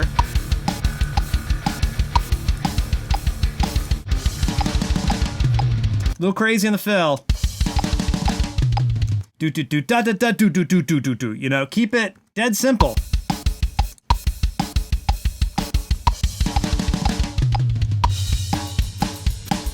You're gonna have to leave that as is. I mean, obviously, we could color code the section. There's going to be sections where we're gonna have to do some really heavy editing to make it perfect. You know, right now we're just quantizing big beats. We need to fade it all back together. We need to make it seamless. And there are a couple of these fills that can't just simply be quantized. We're gonna have to do some kind of more advanced tricks to make them seamless. All right, so where are we now, though? I think that is basically the whole song. We have the entire song chopped up here, right? Pretty cool. So now we can do a couple of things. We can, number one, proofread all of this, see if there are any bad edits, right? Even though we did take our time going through it, there could be some funny edits.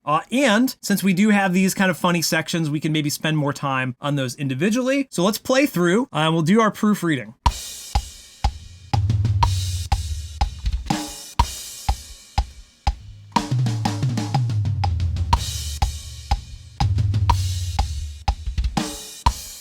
These look like they come in a little late, but the kick drum is on. Let's shuffle that over. Oh, we're on 10 milliseconds. Let's go to 1. Shuffle that over just a little bit.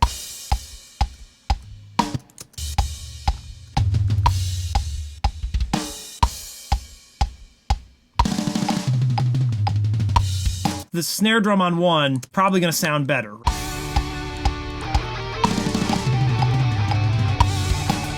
Maybe we can just individually send the snare and the toms to different beats.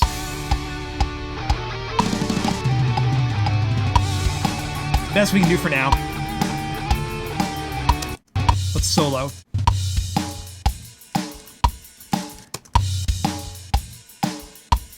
A little bit late there.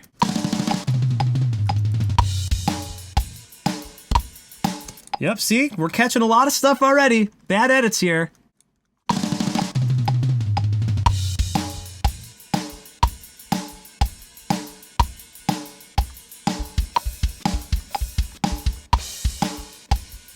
Okay, this measure, I think, can be salvaged. This might be another opportunity of like, let's take the group off and mute that mic. Yeah, because this clearly, that is another kick here, right? Just unpronounced. Yeah, if we took the gate off, we'd be hearing a lot more kicks that we're missing. So that's a failure on my part. So let's turn the kick off. Let's turn the gate off. Maybe we could put that here. How do we do these bad edits? What are we doing here? Who made these?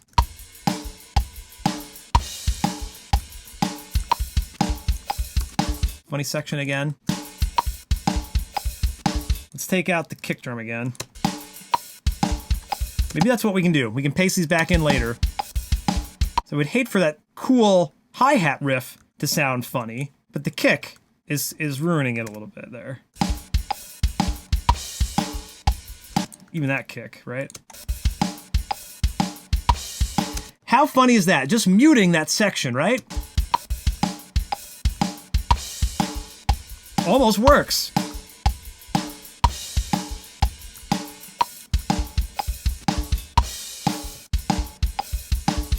Mute that. So again, it's not the proper arrangement yet. We're changing the arrangement, but we can come back in and paste some kicks there.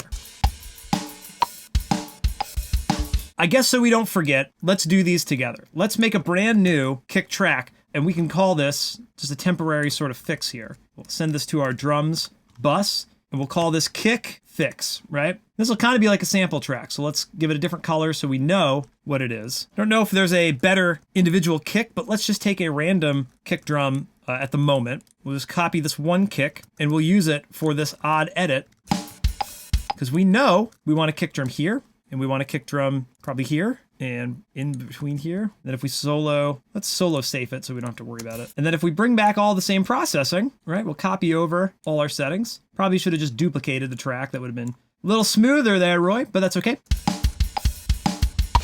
Okay, so that's not the right beat. Maybe just so we can see it clearly, we don't need all that time, right? Wow, listen to that. Same thing here. So now we can really get into the weeds with our cleaning up. Were there any other good spots? Right here at the beginning, this kind of double bass here, mute that. Seems like that was supposed to be a little bit later, maybe. Or there's supposed to be three of them. Now we're really getting into the weeds.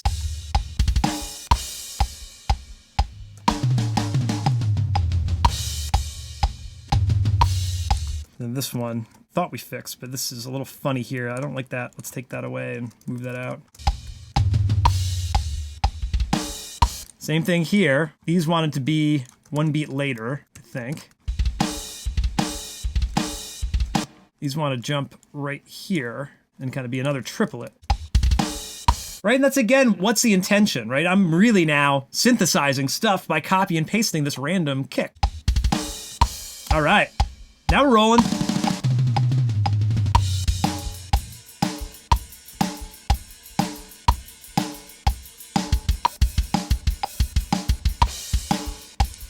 And the velocity, you know, is a little odd with these. They could probably be, you know, quieter, pull them down another couple dB. A little bit more natural, maybe.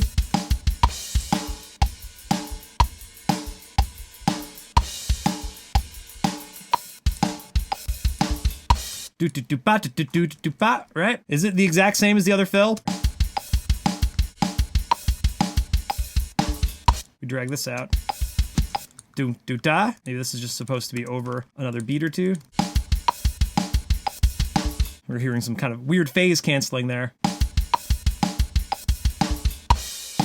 Yeah, that sounds a little bit better. And then same thing here, we've got some weird beats. Let's turn the group off, mute that little kick section, and we can just plop a kick here. We're getting there. It's a little silly, but we're getting there. This, I think, could slide over. The rides here are the thing that I'm listening to now. Okay, totally synthesized. That part is not what happened, right? The kick drums are off, so we've dropped some kick drum samples in over top of the kit, right? Very crude edit the way we've done it, but it does kind of fool the ear. Let's roll with it. And initially we ignored all these other kind of eighth notes, but we should fix these, because now we shouldn't really have ignored them to begin with. I just thought it would be easier for the demo, but here we are.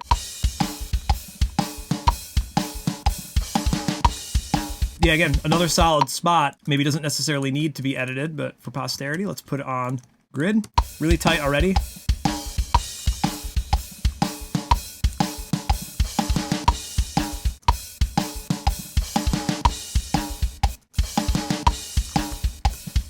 All right, let's mute this kick, and let's find another one to copy paste there on our fix track.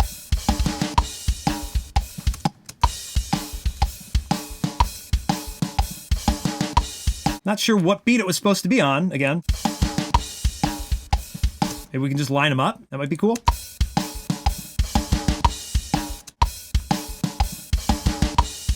Not 100% sure. It's in that in-between beat. Very odd. I would leave it there for now. Triplet edits that we omitted because we weren't as ambitious when we started. All right, and then another one of these kind of brrrap. This one isn't too bad. Keep hitting new session instead of Command M. Is that what that was intended to be there? Let's pull this out to see. Because maybe it's supposed to be another beat here. It's a triplet into it, kind of loses a beat. Right, so there's a big change there. Like, is this here or here? I don't know. It's very impossible to tell. I mean, maybe given the lateness of the next beat, that's correct. Might not need that there.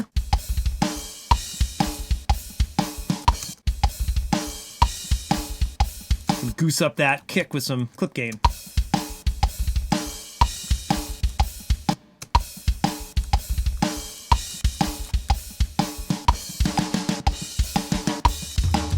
Okay. Again, this part, tough edit because of that flaming kick, but boom, boop, bop, bop, bop, boom, boop, bop, bop, bop. In the end here, let's just delete that last little kick so we don't have to hear that. And if we want all these on, these are going to need more massaging. There's too much space.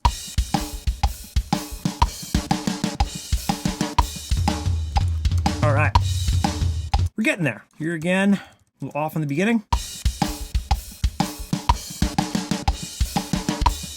Another kind of chunked off kick drum. It almost sounds cut off too.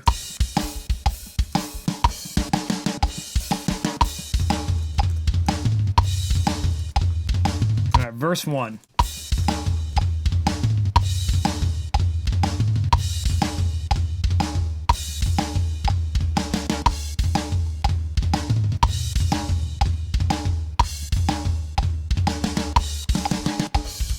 Boom, ba ba ba ba boom, right? Paste a little kick drum. And tricky here, we'll just maybe mute that again. That's our trick. Ah, crash comes in on a weird beat. You almost want the crash there. There's no kick on that crash, but we can certainly add one there. Their fake kick fix track.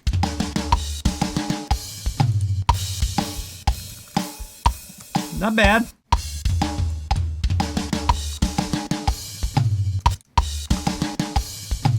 we have another one of these tripletungs right before the tom-tom. Right?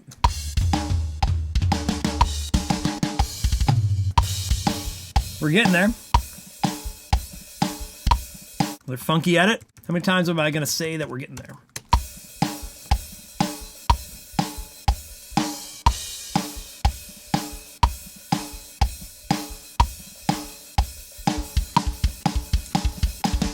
Ba-da-do-ba-da-do-ba-da-do-ba. This would be much easier with just having no kick, probably. All right, now I'm hearing the hi-hats a little bit more, so we probably want to pay attention more so to them. You know, we can see this hi-hat here a little early.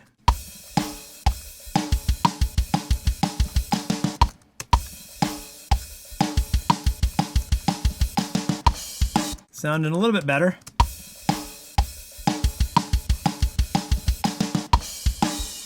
All right, another really late crash. It's kind of a cool sound, but I'm gonna assume that's not at all what was intended.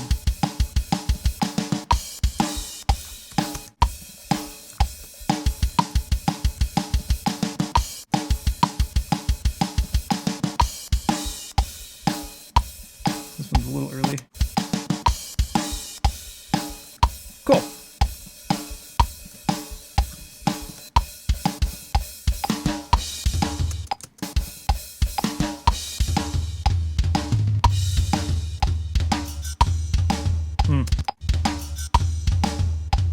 That's going to be tough when that paints back together. We'll find out.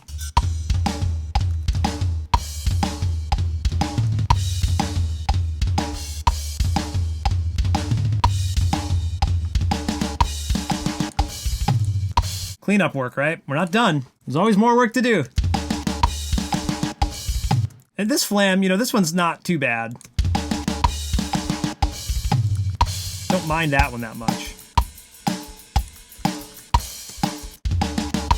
You know, just like we did a kick fix, we could almost do a snare fix, okay? Let's just make sure that that's not in the group. Where did I put that? All right, let's color that the same as the kick fix track and our other samples. This one snare here. All right, so now we've got some filler. We could change what sample we're using for that, but that might actually help in a lot of instances here. That gives us some more to play with. All right, another one of these funny triplet kicks. But that one doesn't sound bad. Crash a little bit late. I would love to hear the kick enter with the crash. I need to put a kick here. Listen for the kick.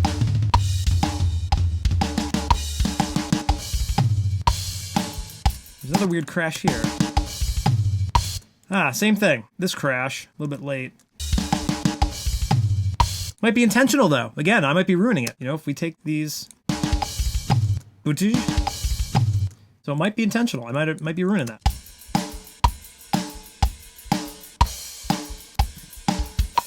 Funny kind of edit here, chop off the transient.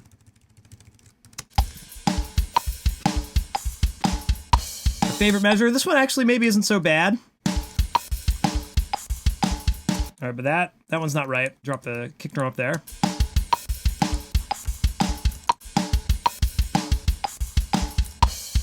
Close, right?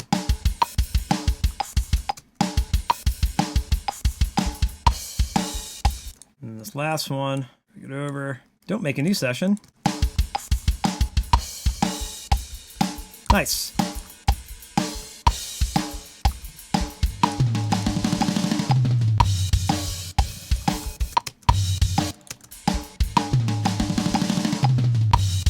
Not bad. Let's make sure that didn't rip off. Kind of seemed like it ripped. Ah, it's the toms. Be careful when we fade the toms back together there.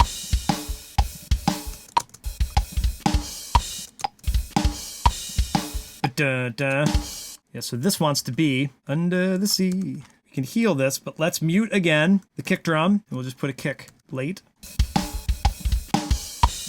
Right? Even this one, these kicks. Do that triplet guy. Unless it's a beat early, because I don't know where it's supposed to go. Both kind of work, right?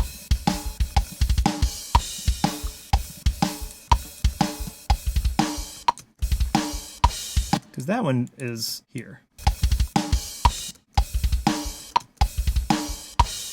Can we just take that?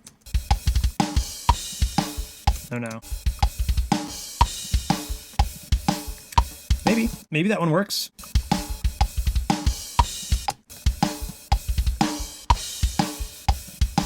Cut off a little bit of that kick. Get a little bit late with the cymbal. I'd rather hear the cymbal on one than the kick underneath it. Yeah.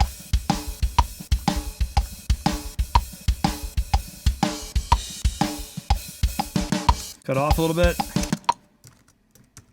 Just a hair.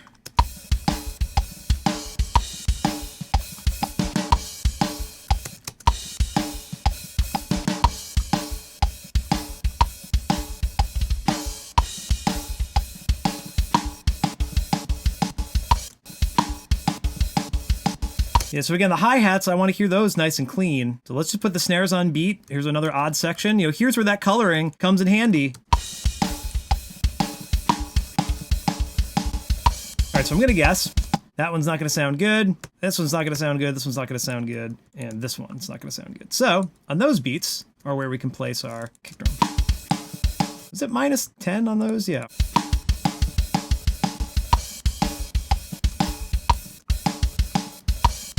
Might be a little bit cleaner this way.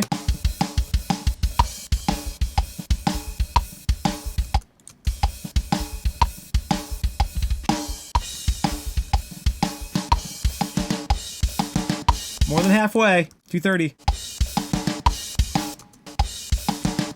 Cut a little of the transient off.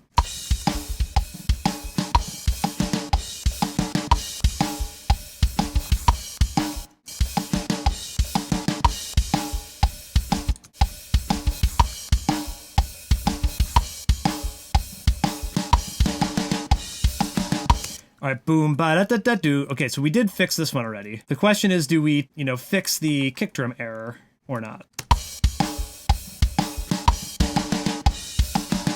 I kind of want the kick drum on the beats. Bum, bum, bum, bum. Right? That's how I hear it.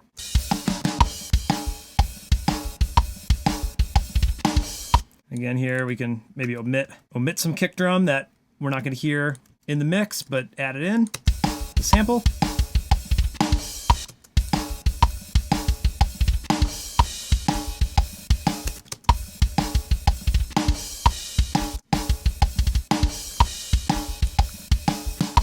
But same thing, we can mute this kick with the kick fix on beat.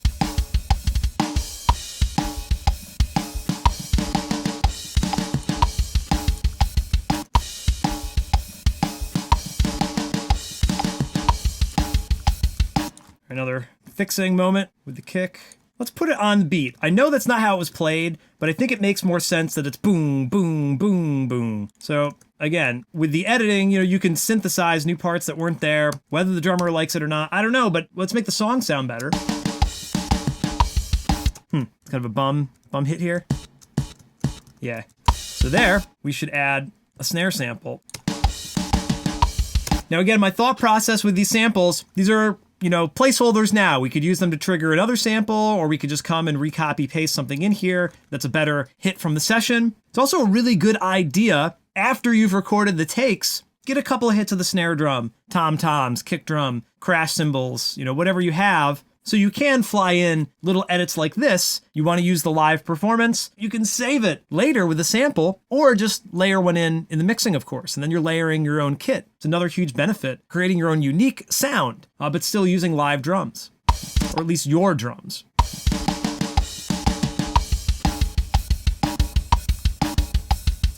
Right? So this is a funny one. So here, let's put that snare sample over all these beats, not to necessarily replace, but undertone these. I mean, that one's going to be a tough one there.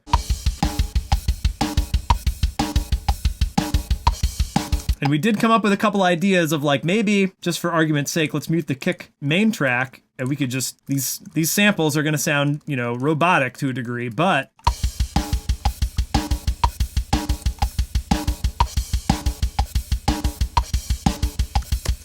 you know, that's really what we want to hear. If we went back in and we didn't chop everything up because the hi-hats are on quarter notes, instead of chopping up every single, that sounds a lot cleaner, you know? So it's kind of funny, I know that now we're undoing edits we've already done.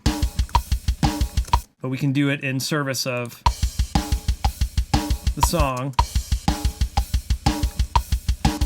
And in this instance, we don't necessarily need these snare samples. It almost sounds like it's cut off. Yeah, it's got a weird blend from the previous.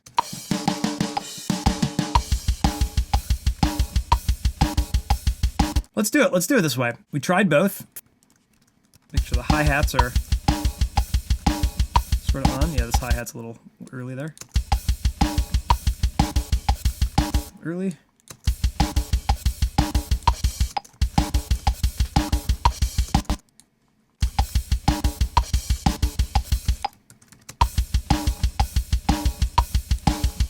You know, we can adjust the dynamic in the kick drum samples later, whether that's MIDI or those samples that we've just included. You know, the easiest way would be to say, let's pull down the off beats a little bit, right? Pull these down a couple dB.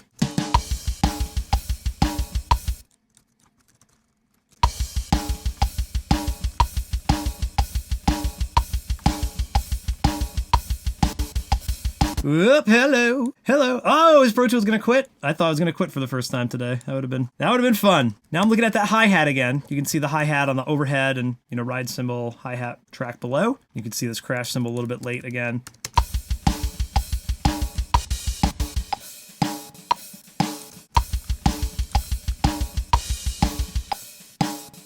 And this continues, or should have continued, right?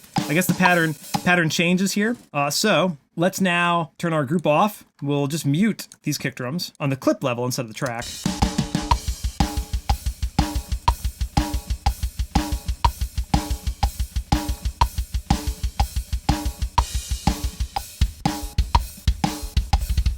Totally different vibe once you're like, hey, it was perfect for a minute. What happened?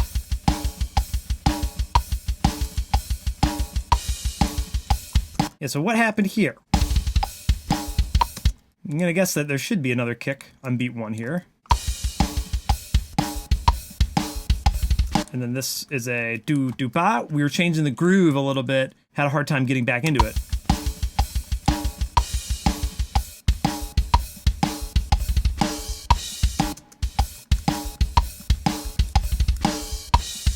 Not bad. Crash is a little early. Easy fix. Crash was late. Keep mixing up early and late. I can't say anything about the drumming because I don't even know where I am. Yeah, again, let's do the kick drum on the quarter note there. 3 minutes, almost there.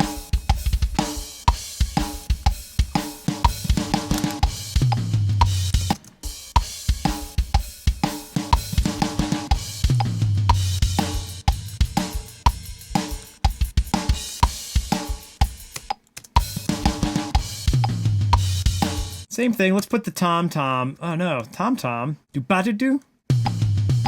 There's 2 racks and 2 floors.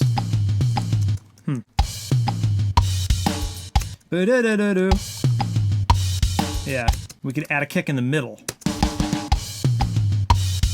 Kind of push it along.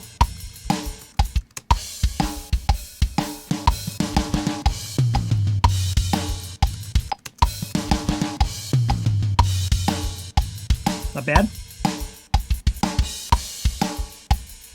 It's gonna be a little tricky here. The ride cymbal's a little tighter, right? What if we put the ride cymbal on, but faked the rest? Take out the kicks. Bop-bop-bop. Weird edit here. I don't know what happened there. Like lost some of the audio somehow. Oh, floor tom. Makes sense.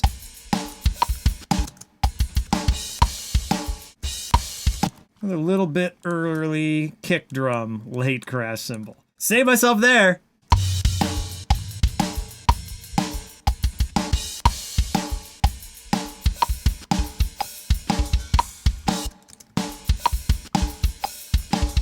Let's keep everything but the kick drum, I guess, right? Because the cymbals are the things that are important in this section. So we'll mute these two.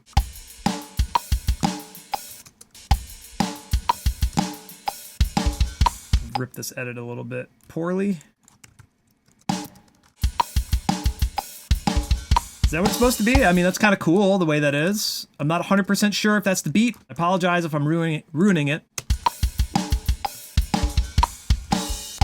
We missed this completely here.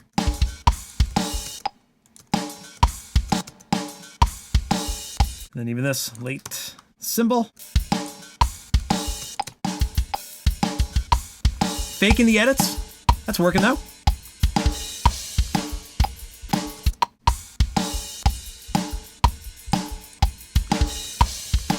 Let's mute this kick. Add in one for this crash accent. Way tighter. Crash zone, it needs to move.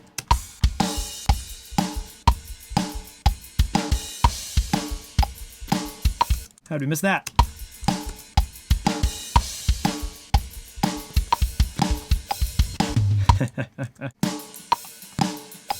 Am I moving too quick now? Because now I'm having fun. Now I'm starting to get in the groove, and you're like, I want to go home for dinner. It's dinner time. Let's get this done.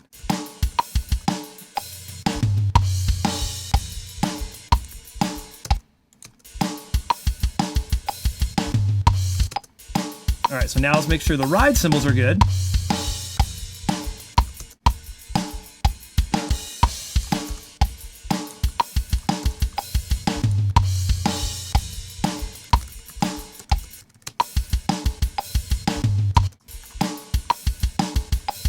Here's another funny thing is the original mix, like the mix that's actually out on YouTube, it has a kick and a snare drum sample. So it's not like any of the edits we're doing now are sacrilegious or, you know, unfair to the drummer, to the production. Like this is already how it's intended to be, or really perfect and synthesized to a degree.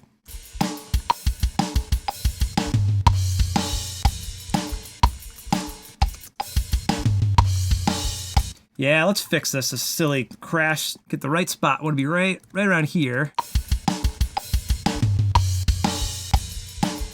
30 more seconds. Let's mute this.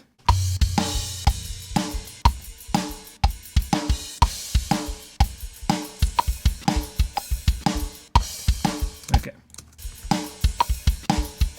This is presumably the same part. Let's mute that. We need to make sure the rides are in time, though.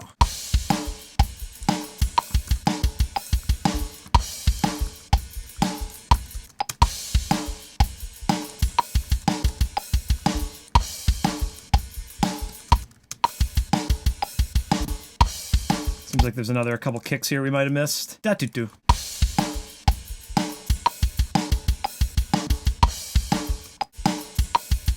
And then was there supposed to be another kick here?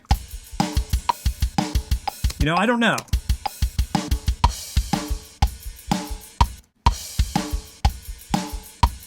Even that.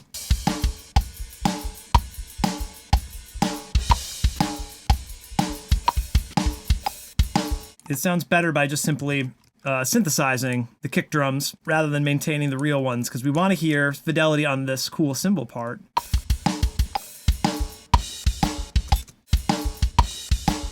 Early cymbal again. Can we faux?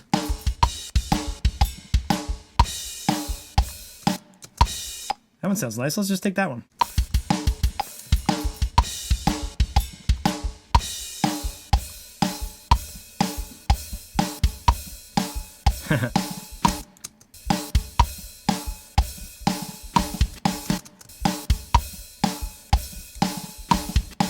Steal a snare drum here to fit this in. Again, these are straight eighths.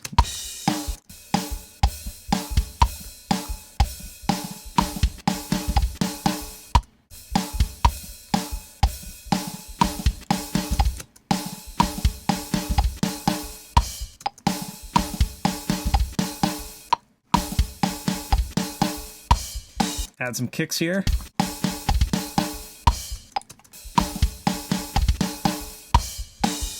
I mean, I guess it's supposed to be 3, but...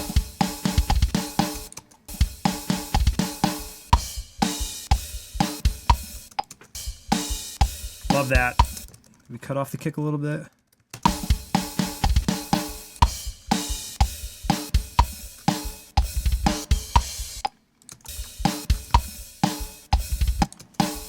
Get a little longer.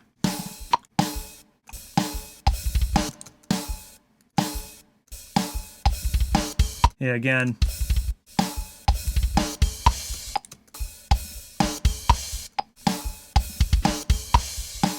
Well, let's listen with the guitars. Does that fit? That works with the guitars.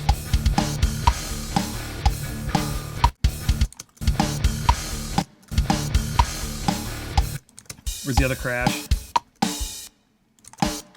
That's the left crash.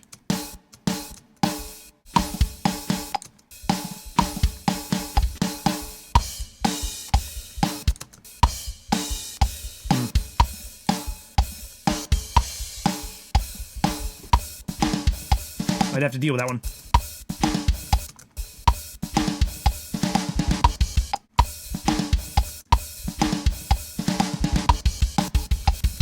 Again, torture ourselves here. So this is going to be the same as the other section, I would assume, is that we should probably omit the individual kicks. Let's do exactly what we did, and we'll edit based on the hi-hats, cymbals, and the snare instead. It's not worth chopping up the overheads and the snare drum track just to get the kick drum in there, because we're not even really getting the kick sound from any of those, right? The kick is like 95%, if not more, from that close mic.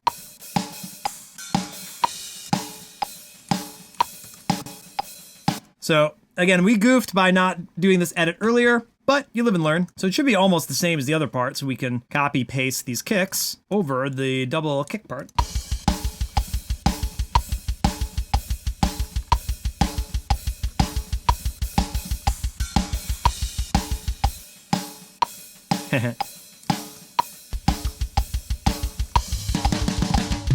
And now for the grand finale. This is right on beat here. Definitely want the crash on one. We're back to our triplet. We can make this work. Can we do it?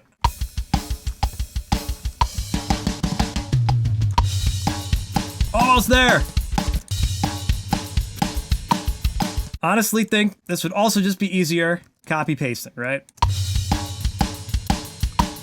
Let's hear it with the guitar so we can see what the vibe is. Triplets. Here, not quite sure, but I guess.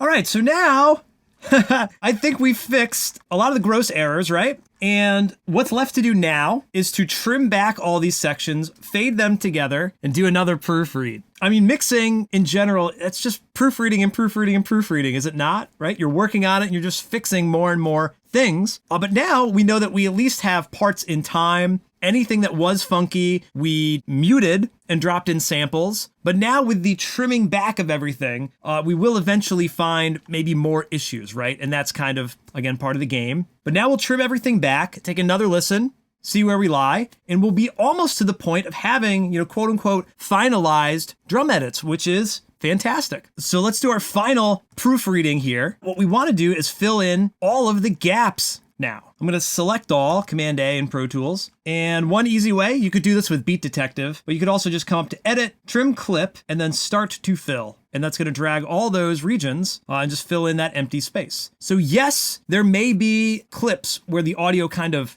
doubles itself, depending on how long the gap was in between one hit and another. We're painting back that clip, right? If we undo, right, we're going to paint this clip back in time. So there might be some repeating patterns. It might be a little bit weird. But now we can do another proofread to see if it still sounds natural with everything kind of painted back as is. And then we can finally do some fades, consolidate everything, maybe back up another playlist in between to get back to these edits, and then we'll be done. All right, so let's be really critical. Let's solo again. I'm gonna turn it up here in the studio. I can hear a little bit better. Might put headphones on if I wasn't wearing a hoodie and already kind of chilling here, but hopefully maybe you're wearing headphones or also listening in your studio. Let's try to be critical here. Make sure this sounds good.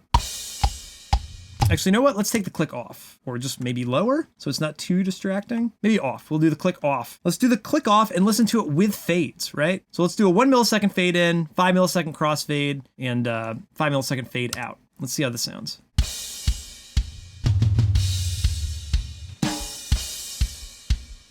On the tom-toms, there's a little bit of woof, like fuzz.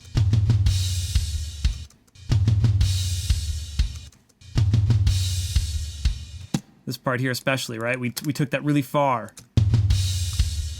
So you could try doing longer fades. Same thing with all these edits. Massage it till it sounds good. The other option is you could get rid of those fades and you could say, hey, you know what? Let's actually time stretch this. Let's go up to our time compression expansion tool and just time stretch it. Right? Now, the one disadvantage to that, I mentioned this a little bit earlier in the video, somewhere in the middle, is that it will do weird things to the kick potentially. Not too bad, but that's just something to watch out for. That maybe we just want to do that to the overheads, right? So here's what I'm going to do. I'm going to copy that snare drum over, or that kick drum over, so we don't lose that. Turn our group back on, then we'll do our time stretch, and then we can grab that kick and replace it. So there's one way around that. You can see Pro Tools did some weird editing here. I don't know why that's the case, but again, we can trim back, fade them together again. We'll all be a happy family. Much better.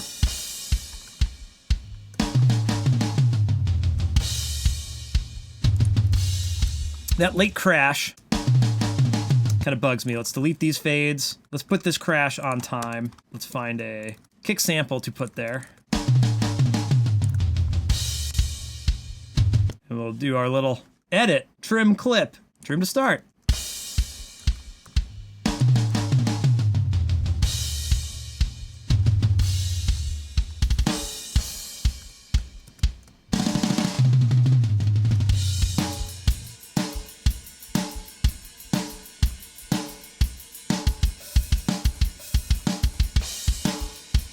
These sound a little bit loud. We can pull these down. And then this one is maybe conflicting. Another late crash. Oh, we can't do that one. This is gonna have to be our funky edit, right? Nice. Let's pull these down, at least the kind of interim ones.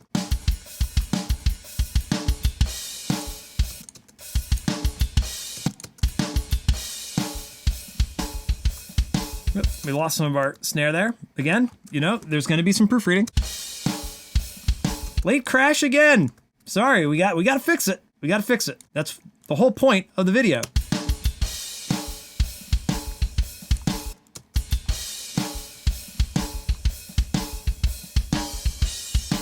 Nice. Snare drums, I guess we're just a little bit off. Last one kind of has a weird rap to it. Let's see if we can normalize this a little bit more with some more massaging. Or handy dandy snare sample.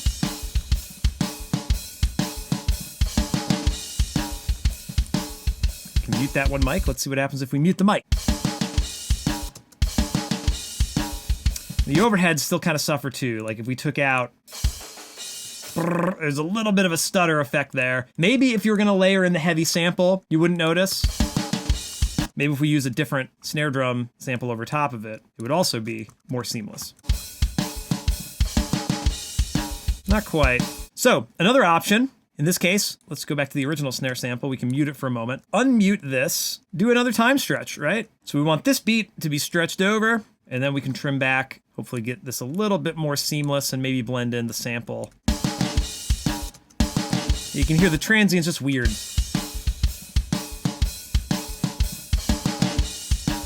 Not great. What if we delete the snare mic? Not bad now, right? Again, the time compression expansion, the time stretching sounds weird on the transient material. Maybe if you're using elastic audio, you'll get different results than whatever algorithm I've got it set to. I believe X-form, I think I have it set to. But this doesn't sound bad. Not perfect, but not bad.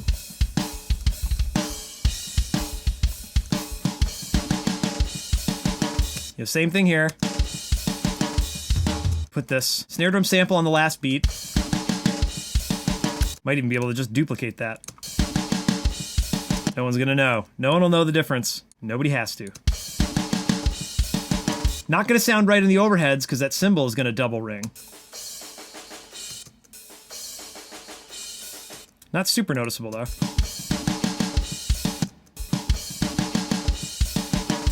But what if we did what we did in the last measure there? Instead, we shuffle this over, paint that back, and we'll time stretch, time compression expansion, bring it over, paint this back, mute the rogue snare. Yeah, it's not bad. Same thing here. Again, if the fills weren't rushed, we'd be good to go. So we'll mute snare close. Not bad.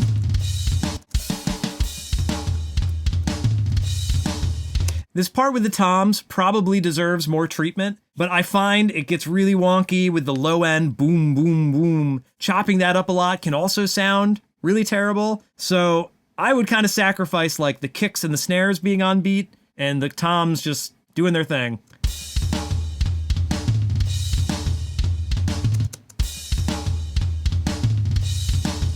Right, it's just kind of flamming a little bit.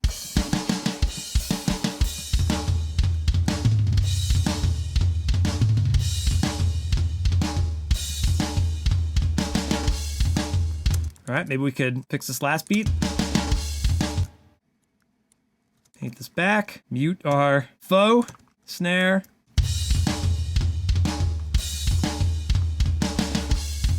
Maybe we can bring this track back further. Oh, you know what? Maybe it's because this part comes in. Let's take that up. Yeah, okay.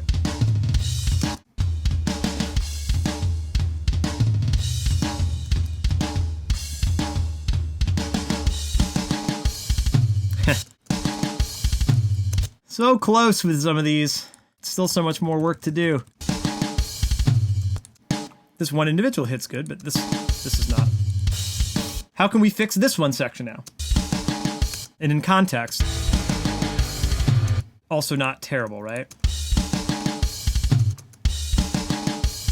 It's this middle track that's the weird one, right? We need to grab snare, sample,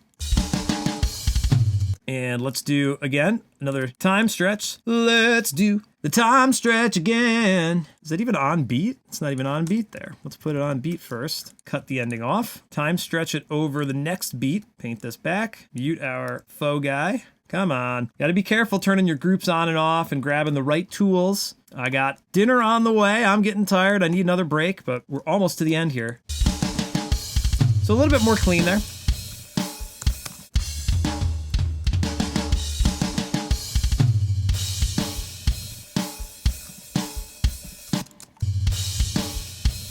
The tom-toms here would sound better if they cut right off on one. You know, or at least faded out a little bit more. That's another thing we could deal with potentially in mixing.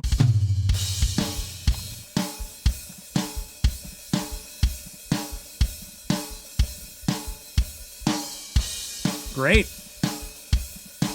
Didn't even mind the late crash cymbal here.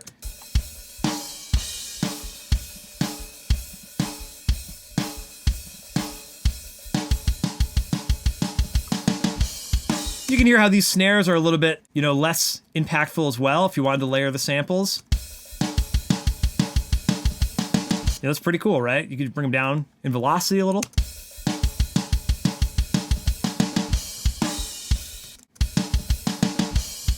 Something funny in this beat here that kind of pokes out, but it's not too bad.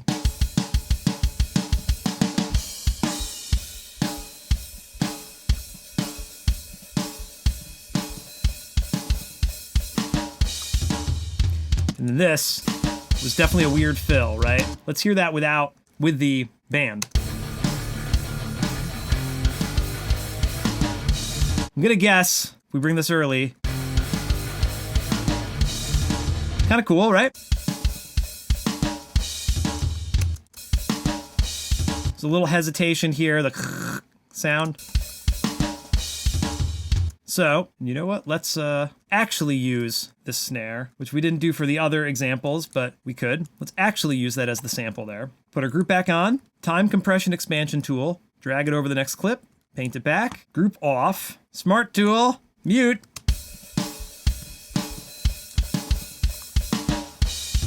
Nice, that's great. That worked out really well.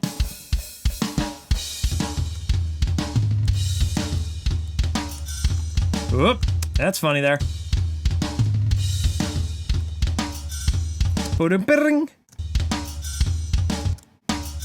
That's a shame. I mean, I guess it's gonna have to get time compression expanded. But is that gonna sound good? What about in context with the group? Nah, not great.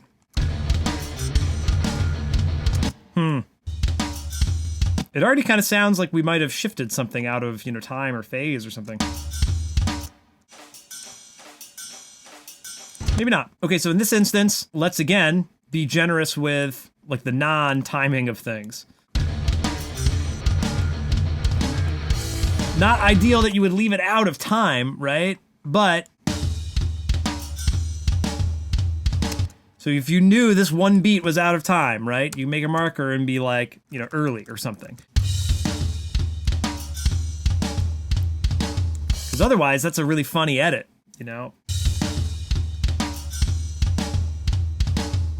Kind of better like that. And the floor tom is still on, And again, maybe we can nudge the whole thing, right? Even the snare drum can be a little late.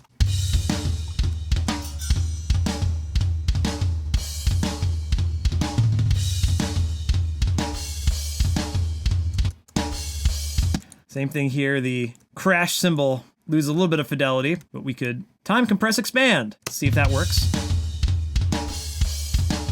Maybe a little bit.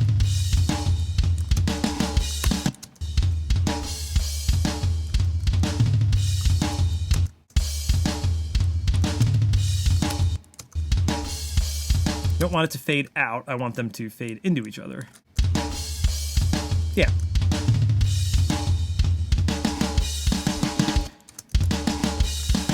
Kind of funny on that one middle snare. Let's try to expand that. Even that sounded better, just with the sample over top. Turn the group off, mute. Maybe we needed to use that original drum.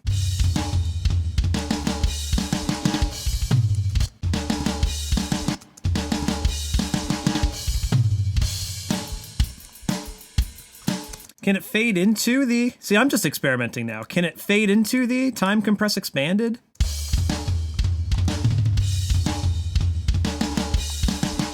Cool.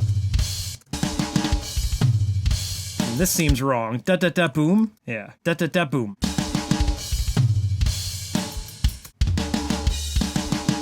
Don't need a snare fix there, maybe.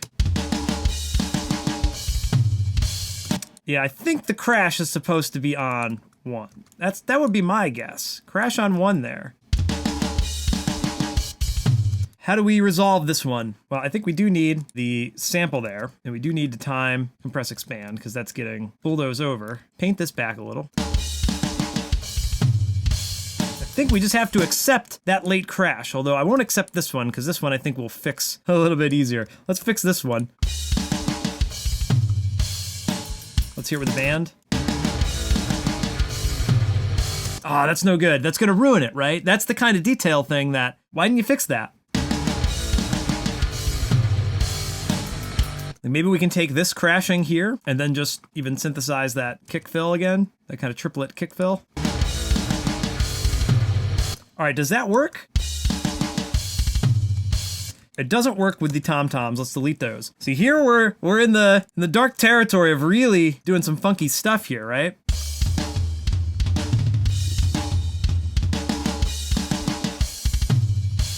Cool.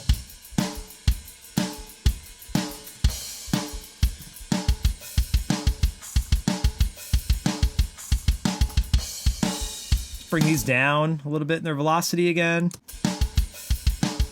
And that's clip gain. I've got this selected. Control and Shift plus scroll wheel will clip gain. Kind of funny snare drum there. Grab the sample and time compress expand. Well, no, because we got the ride cymbals are gonna be funky. Maybe we can just mute that close mic.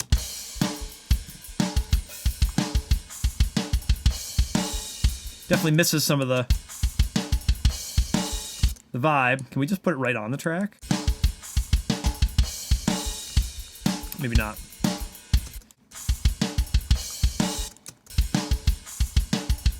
It's not perfect, but let's hear it with the music again. Not super noticeable. Maybe it's just because the sample is lower in velocity there. Yeah. I guess it would be a better idea to literally steal, you know, one from the measure earlier. Or maybe we could have could we have just used that entire measure, perhaps? Yes, we could have. Okay, so let's do that instead.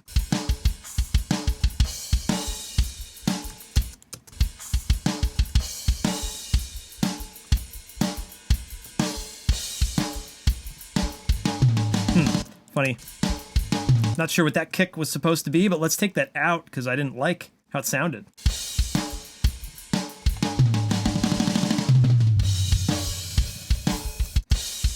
Let's see.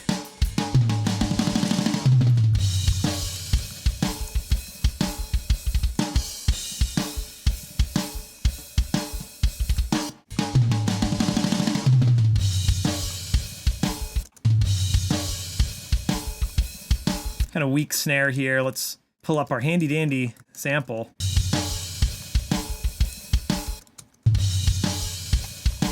Interesting.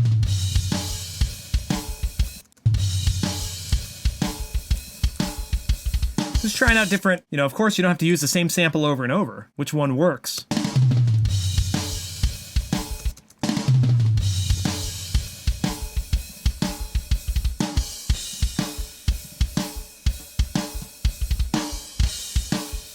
And again here, we should have muted the kick.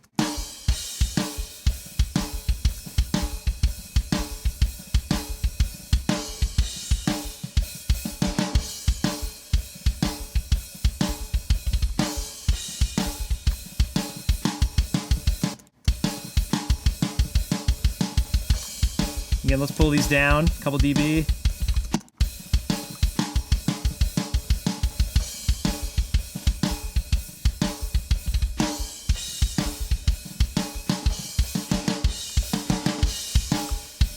This one, turn the group back on, get rid of the fades. Let's copy paste the snare up there so we can have the real one. And we will time compress expand this baby. Paint it back, turn the group off, mute the original, group back on, smart tool back on, fade things together. Dang, I mean, every single one needs to be expanded. Take this up here, time compress expand, smart tool, delete fades. Don't do all these things at once. Yeah, it really goofs up the transient there. What is that?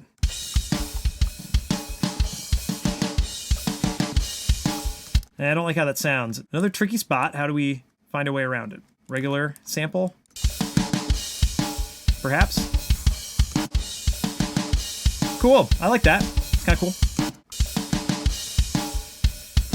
Like, it's not totally realistic, you know, but it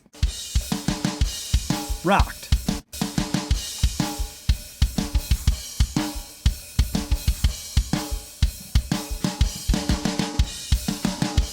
That kick. Let's just mute that.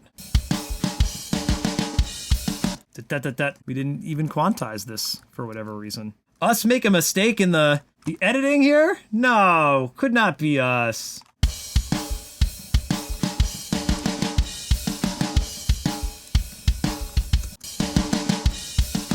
Right, once you layer stuff in, it really homogenizes it.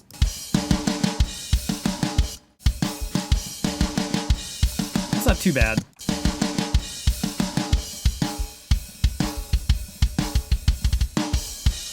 Super obvious with these,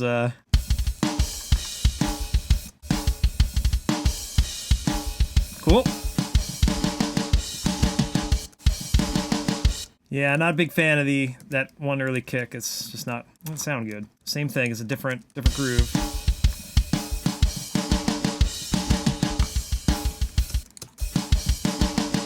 Unless it was supposed to be that. Because that does kind of fill up the time, right?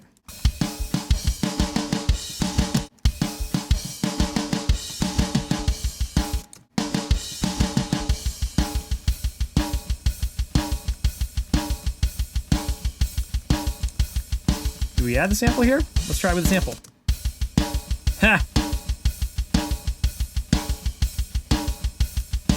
May or may not need it.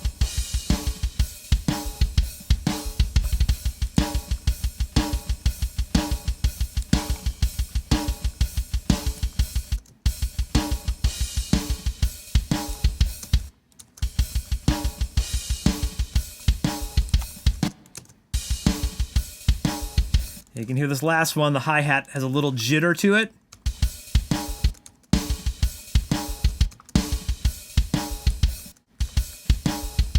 That's a little better.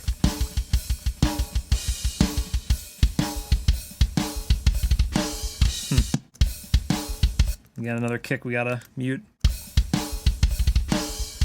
Seems like that was kind of another erroneous sort of kick there. Unless that was supposed to be the entire time, you know? Like that.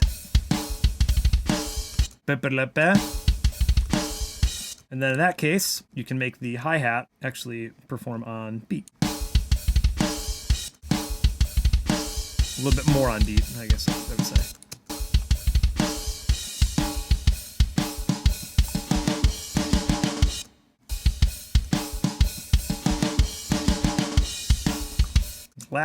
Last snare's a little funny. We're so close though. Can't you see the hard work now paying off listening to all the tracks? It's just not even on time. Another kind of section that we didn't really edit. It sounds fine now. What's going on here? Some real funny edit there. Not great there. Let's just see if we can get the hi-hat to sizzle at a different moment.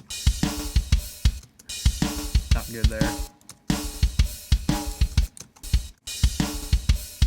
Dang. Let's instead, our old pal, time compress expand.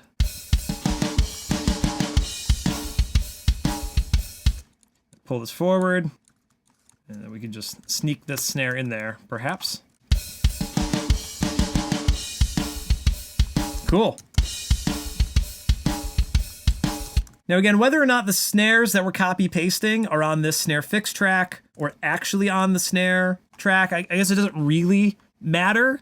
These to me seem kind of ancillary, or like we're really fixing something egregious, or we were time stretching to fit the hi-hat in properly, and then we just overlaid the snare. I don't know, this is 6 1 half a dozen the other. Obviously there's a little bit of redundancy here, but it is nice to be able to separate some of the wild edits from the multi-track, but there's not necessarily a right or wrong way here.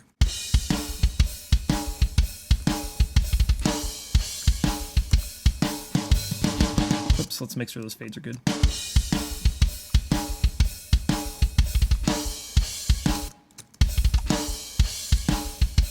Kind of a funny edit there.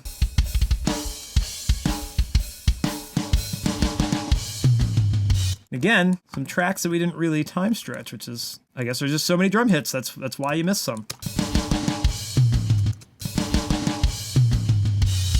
Okay, this middle one, definitely gonna need some reinforcement somehow with the sample. All right, so let's cut that out. We can plop that up there. Time compress expand, make these back.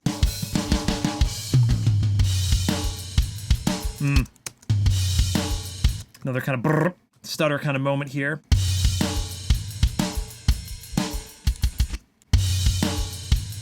Some pretty bad stutters for the ride.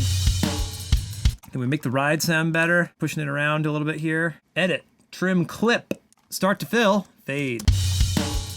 It seems like that needs to be a sample.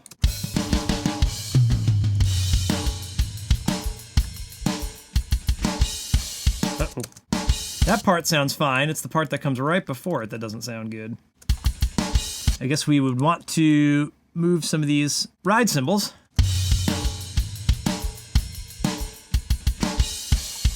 Not perfect, but yeah, this snare just didn't have any kind of like snap to it, it sounds like.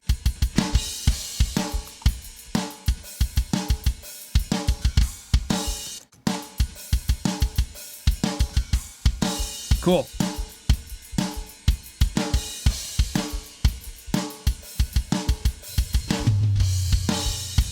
Nope, got a little bleed of the kick. I guess these should come down a couple of dB.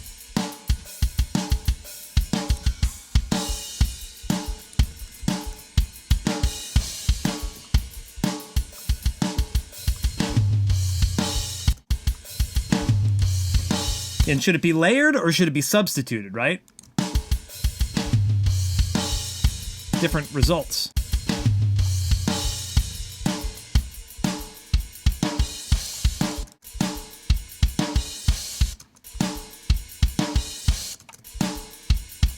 Ride cymbal kind of flamming, that doesn't sound great. Move it by a couple of milliseconds, hopefully. And again, so in this case, let's move the rides back and we'll just forget about the kick track. We'll substitute in a kick. So you want to really hear that pinging going on the ride.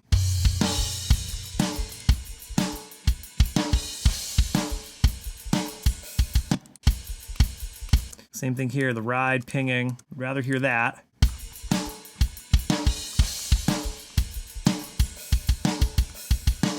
Cool. Snare's a little funny there. I think we cut it because of, looks like the ride. Just layer underneath it.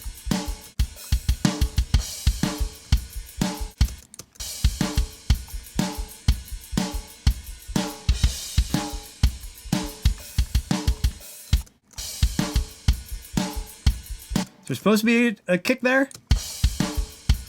It's there on the track. Not in the samples though.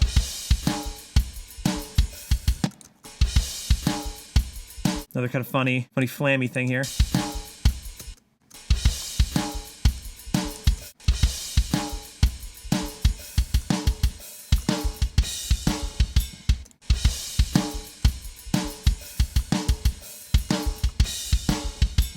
Cool. Yeah, again, it's too bad. What are the drum parts that we're missing? You know, I really wish we knew what was supposed to be in here that's, you know, kind of hiding, you know, that we just needed another take.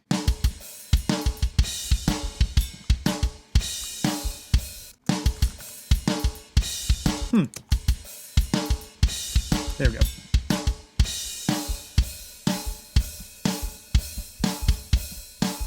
Here's our break, right? Two-step.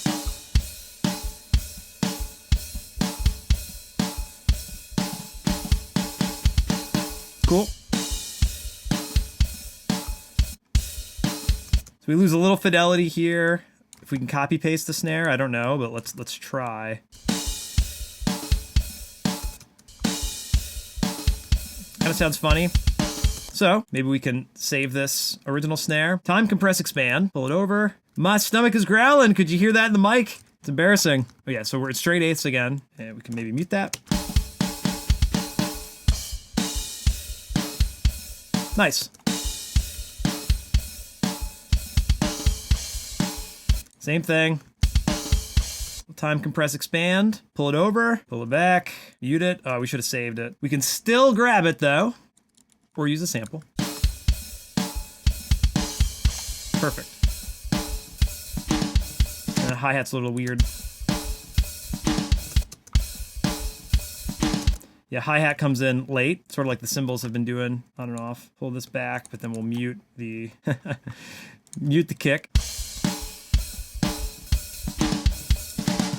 We'll see how this can blend back in.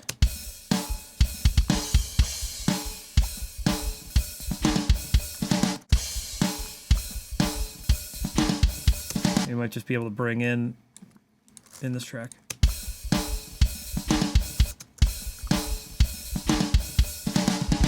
snare is doing some fills, but it's okay. All right, and again, hi-hats are early, kick is late. Kick is early, hi-hat is late. Oh dear. There we go. Tight.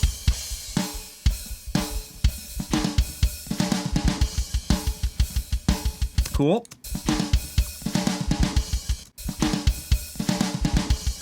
A little bit weird with this transition here, but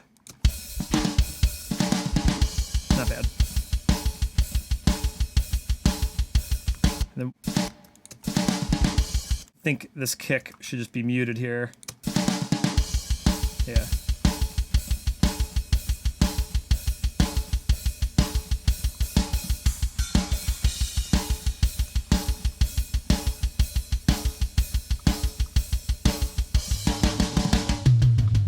A little funny here.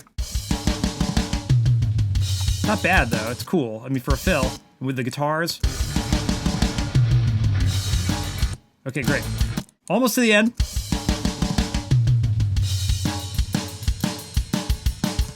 Rides are crazy again. So let's maximize for the ride cymbals a little bit. 1 and a 2 and a 3 and a. Rides are a little bit early. This might hurt the snare. Yeah, it's gonna hurt the snare drums a little bit.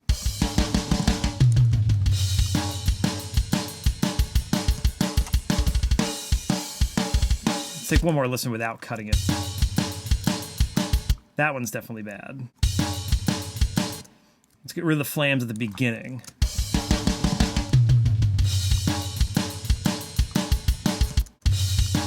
Crash.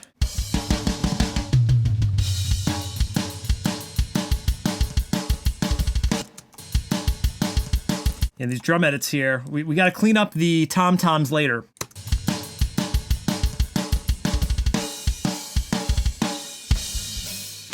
My stomach, this whole time. These are late. Let's do it. I don't know if I'm losing my mind or what. This is fun. This is the fun thing about audio. It's a labor of love.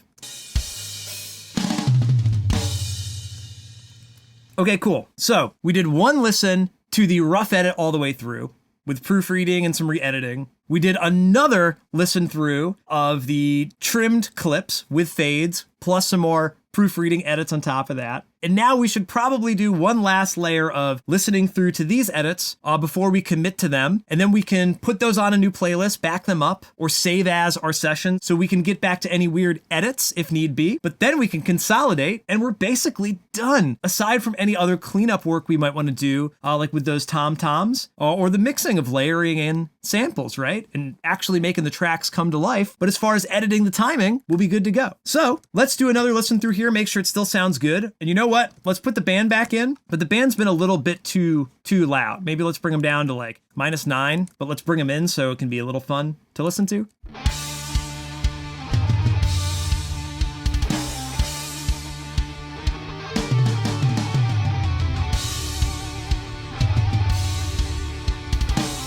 We fixed all the other cymbals. Why don't we fix these as well?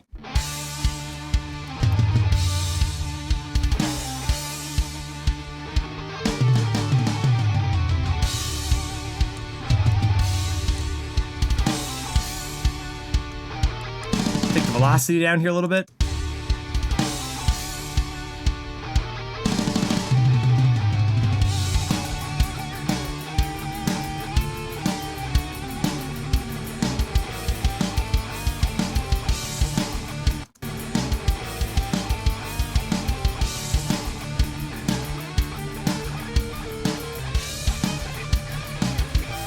Whoop. Thought I heard a little weird edit on the snare.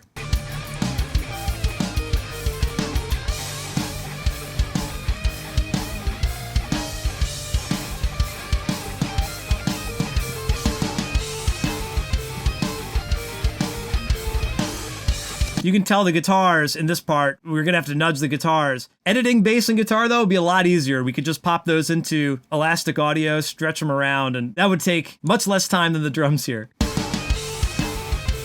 But you can hear how we locked in the drums and now the guitars are not locked in.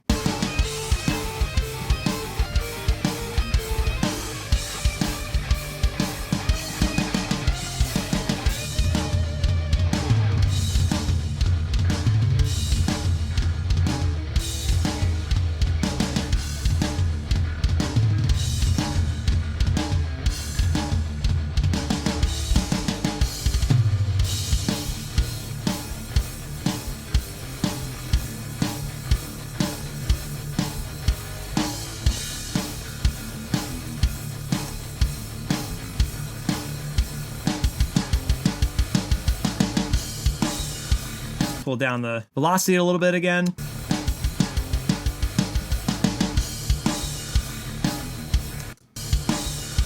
Kind of a weird crash cymbal glitch here.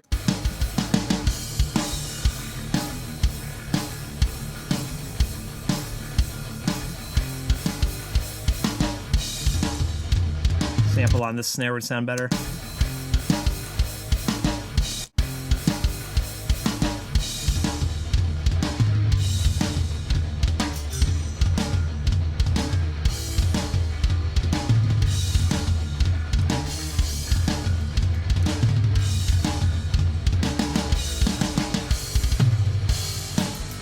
Pull these down a little bit, make them sound a little bit more realistic.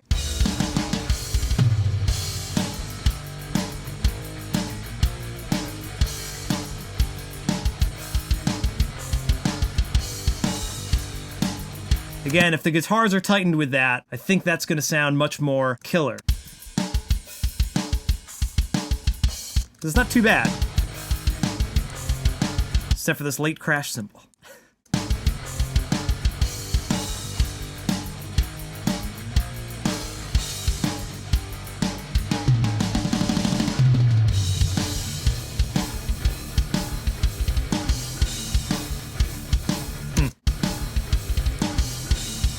You're not sure if that just needs to be goosed up in the volume or something. Or just maybe, you know, compressed differently.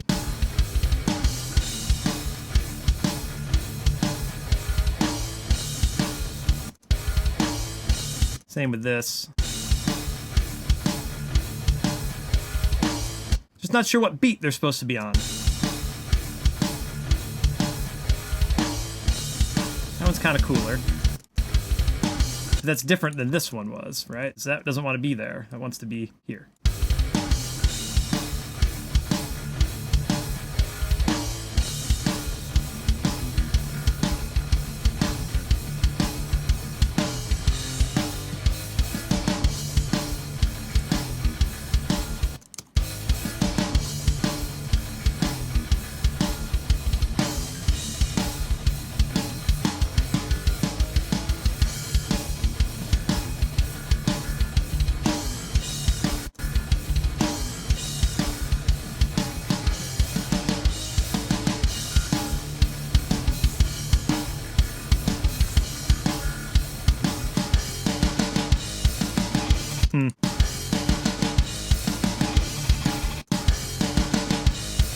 This part bugs me, but I'm not sure how to make this better. It might be as good as it's going to get for now. It's not terrible.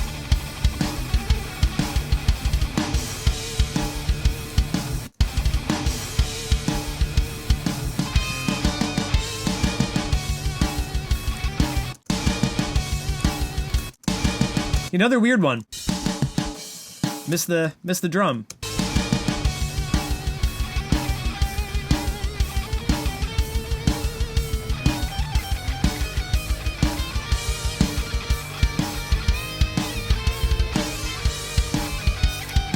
These almost still need to come down just a little bit. They're like too tight here.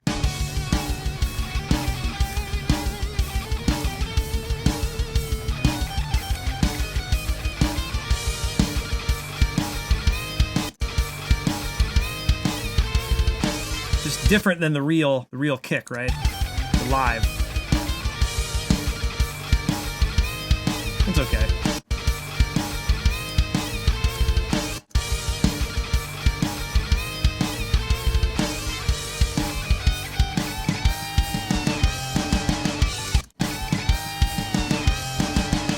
hi-hat just being a little off. Can we do that? Can we use it? Yes. I would love to just use it on time. It's a cool beat.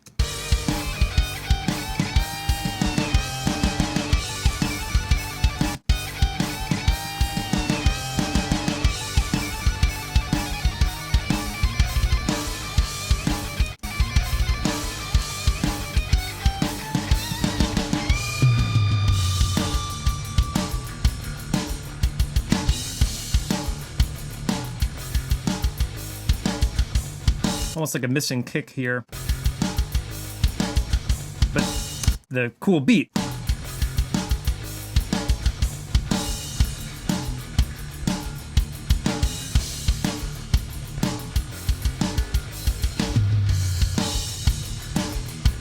Is this the same beat here?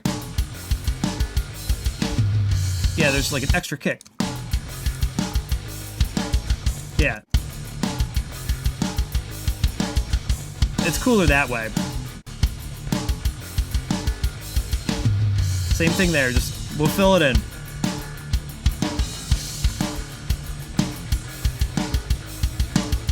Tut-tut-tut.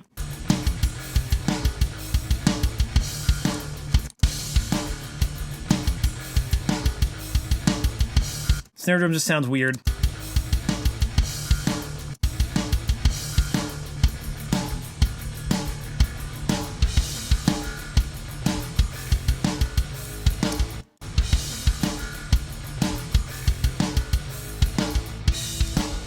Same thing. Let's fill in the kicks. Fill in the kick again.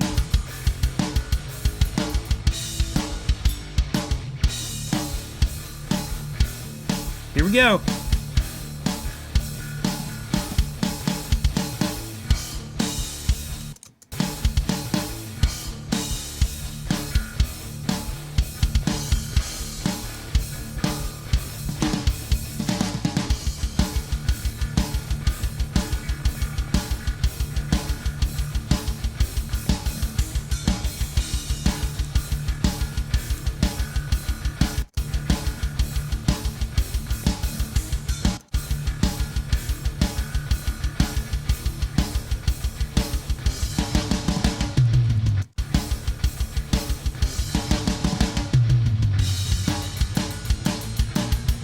Love the pop in the snare here.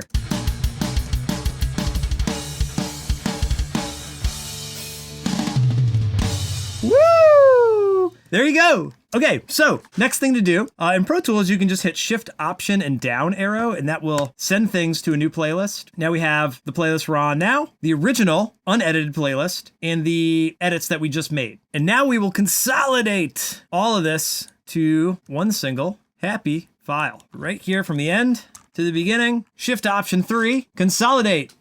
Come on, baby. Hear me, baby, hold together. Pro Tools is like, hey, man, you asked too much of me. You wanted to do one thing? Sorry. All right, here we go.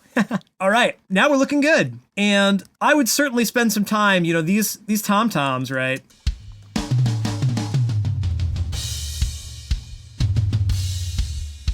You know, they cut off kind of abruptly. That's a little bit more detail work to be done. One more thing we should do. Let's do the same thing here with our samples. Let's fade in and fade out the samples as well. We can also put those on their own playlist, and we'll consolidate those to the same length. And that way I could send these back to the band and they have them to use as they see fit. The band had already triggered samples, so I'm assuming they're familiar with that. We could even make our own sample list. Should we keep going on this video? I most certainly need to take a break because I've been going probably for like 5 or 6 hours today. But I'm wondering if we should continue this series, whether in this video or a future video, of making the sampled tracks, either with MIDI or with, you know, Steven Slate trigger, and having some more fun with it because we're not quite done, but we have edited our tracks. I'm hoping you learned some things through this video today. The biggest thing I've learned is a reminder of how important it is to review your tracks as you are recording them. Whether you're getting the best take, whether you're getting a decent take and maybe massaging the edit as you're recording. You know, it's certainly okay to record, move some things around or copy paste if you need to. And if that doesn't work, then you know you definitely should record another take while you've got the microphone set up, while the voice is warm, etc. Put in the extra effort to record those takes. If nothing else, let the slog of editing all of these, you know, let's go through this again. You know, we started with this rough track. We turned it into all of this all of this chaos, right, over a couple hours. But then at the end of the day, we've got our consolidated and well-timed drums, and we're ready to go to the next process, whether that's recording guitars on top, whether that's now editing guitars and bass if we already have them. And this is what you have to do if you want your production to sound perfect. You know, human beings are not perfect. And that's one style of recording you could go for, is the raw, unedited, emotional impact of just a person, you know, with their dynamic performance, whether that's timing, pitch, volume, whatever. Or we can go the extra mile and make every single part count. And it takes time, as you see here today. Hopefully you picked up some tricks. Leave a comment below of something that surprised you from this, or if there's a better way, let me know. Love to hear from you in the comments. And if there's anything I can do to help you in your home studio, in your home studio productions, let me know and dare me to make a video about it, because I will.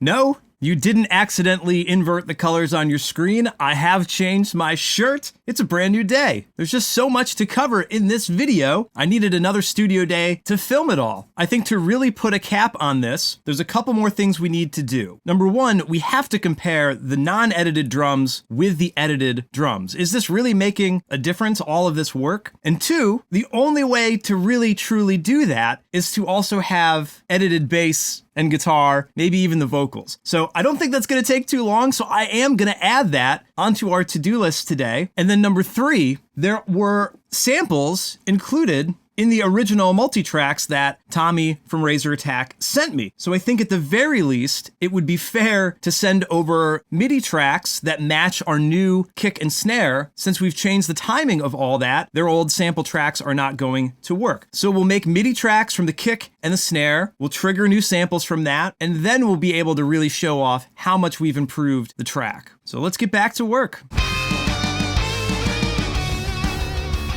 Okay, next on the list of things to do is to turn the kick and snare into MIDI so we can trigger some samples, and then bring the samples that the band has included and trigger them. So a couple of things we need to do here. Number one, we can make two MIDI tracks. We'll do kick MIDI and we'll do snare MIDI. This should take no time at all. We'll add a software instrument for our battery kit, which we'll eventually load some samples into. Call this battery kit. First thing we got to do is get some MIDI going. So this might be a little tricky since we have a kick fix track and kick regular track. We'll try to merge the two together, which we'll be able to do. Kick fix will be the easiest one to do. So let's bring up Massey DRT, analyze this, easily find all these kicks, put everything up 100% velocity. We'll drag this down to our track, and then you'll see we've now added a MIDI note for all of our kicks. That's great. And we'll duplicate that for a second. We're gonna do the same thing for our real kick track. Analyze, and this might be a little funkier, so we may have to re-edit some things, but this should get us in the ballpark. So Massey DRT, this audio suite plugin, is analyzing where it thinks there's a spike in audio, where there's a kick or a snare, or if there's any bleed, and then we can turn that into MIDI as we've done here. So I'm gonna cut and merge this. So now we've got one kick track that should resemble mostly our two kicks here. That's looking pretty close. So now let's do the snare. We can delete this extra track. So same thing, we're gonna use DRT. Snare fix first, analyze, bring up all these velocities, and now we won't do C1. Looks like we're missing a couple of hits here. We won't do C1, let's do D1 for a typical snare drum. We duplicate that temporarily. We'll do the real snare drum track. May or may not be perfect, but like everything, we're gonna have to proofread it. And then we'll cut and merge that and delete this kind of erroneous track here. Okay, one last thing I like to do is make all of these MIDI notes exactly the same length. So we can come to change duration and we can set all to 0, maybe 120 or so. That would be like a 32nd note or 16th note. So now the notes are all nice and even,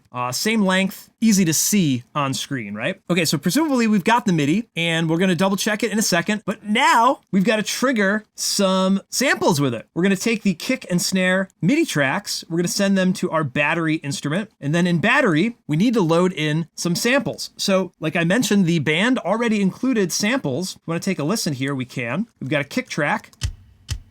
Right, so that's already there, but as you can see, you know, it's not gonna line up perfectly with our other performance. So presumably this is maybe a one shot, maybe there's multi-velocity, but what we can do is we can just steal the sample right from the beginning here with our, tab to transient feature, and we can make a cut, make a second cut. We can just make a little faux sample ourselves, Shift Option 3. Now we've got a kick sample 1. Same thing with the snare drum. Oh, there's two snare drums. Okay, so we have one snare, we've got a second snare.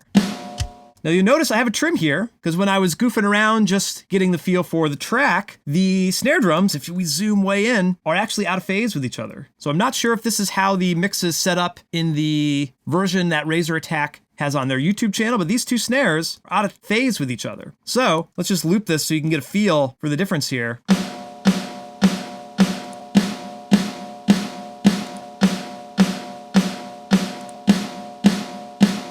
So a little bit more impact when we flip the phase on that second snare sample. And of course, we want to make sure that that is in phase with our actual snare drum track. A little hard to tell here with the funny snare drum mic, but we can figure that out later. It's just as simple as adding a polarity invert on any plugin. But so we have these two different samples. So again, let's tab, cut, fade out pretty quick. So anywhere around here, we could just make a cut. And now we've got these two separated. Posterity, let's put a little fade on the end just in case there is any kind of noise or whatnot. We can get rid of that. Shift Option 3 to commit. And you know what? If we wanted to resolve this phase issue, we could apply an invert right away. Let's come back to, we'll pull up EQ3, not do any filtering, but we'll do a phase invert there. Cool. So now those files should be in our Pro Tools session folder somewhere. If we click on them, we can say kick samp. We can say reveal in Finder. Ta-da! Here's our kick samp. All right, so we can go to battery. We're going to drag in our kick samp 1. Then we're going to find our snare samp. Once again, you can just hit reveal in Finder. Snare samp 1 and snare samp 2. What do you know? They're automatically there. Ta-da! Great. So now in battery, we've got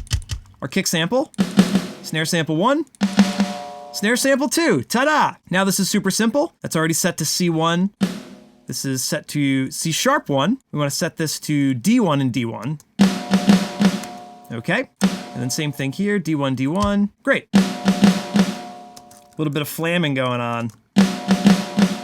Wonder why that is. Oh, because we're listening to the other snare tracks. So now we have our samples brought into battery. We can trigger them from our MIDI tracks, and we can actually get rid of the tracks that we have sent for the band. Let's just hide and make inactive. You don't need to worry about them. And you know what? Those should come out to different tracks. It's jumping around. So let's make 3 mono aux tracks for the K samp, our new version here. Snare samp 1 and snare samp 2. And we can come into these from our battery kit. We'll go 3, 4, and then 5, 6. And these will go right into our mix bus. They could go into the drum bus, but let's go into the mix bus. It's probably going to hit the compression on the drum bus a little bit too hard. Now here we can say, let's go out 3, 4.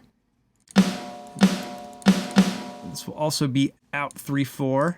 And this will be out 5, 6. Okay, so now our kicks and samples will come out different. They should. This is coming out the same thing. Was this not set to the right thing? This is set to 5, 6. There we go. So now we've got a separate track for our kick sample, snare sample 1, and snare sample 2. We're getting there. And we could double check all our MIDI now. So let's listen to all of our snares and kicks. Listen for any kind of flamming.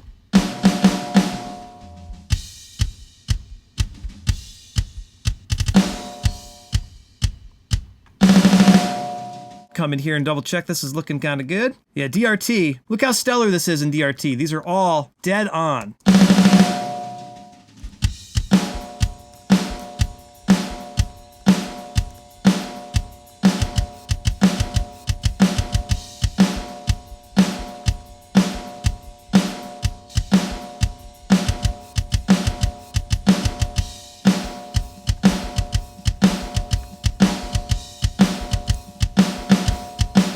Now there are a couple of these snare roughs, right? I have a gate going.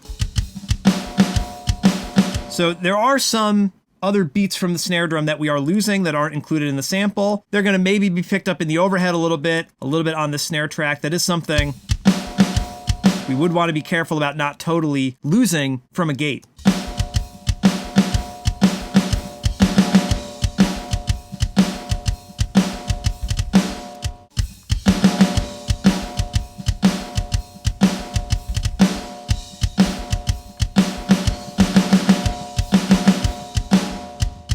You know what? These are awfully loud, so maybe we want to bring some of these down a little bit. We could pull these samples down a few dB. Right, here's our reel. And blend in the samples. A few dB lower.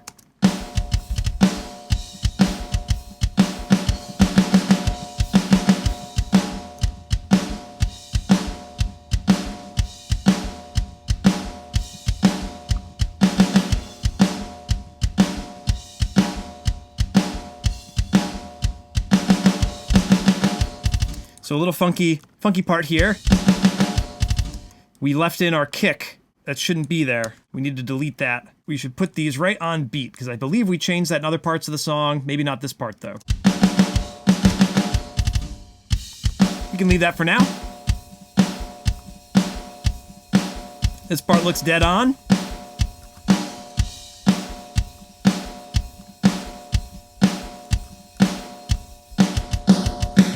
Ah! What's happening there? So our snare fix and regular snare track kind of phasing with each other. Let's listen. That's not the issue. That's weird. Is it just the samples? Maybe there's some duplicate notes happening there? Oh, there are, of course. We've merged the MIDI. See how we have snare fix and regular snare. So let's go back to the snare MIDI and kick MIDI, and we'll go delete duplicate. Remove duplicate notes. Now we'll take another listen. We had some duplicated MIDI triggering two of the same sample phasing, so a little bit out of time somehow. Now we fixed that though, presumably. All right, let's keep proofreading.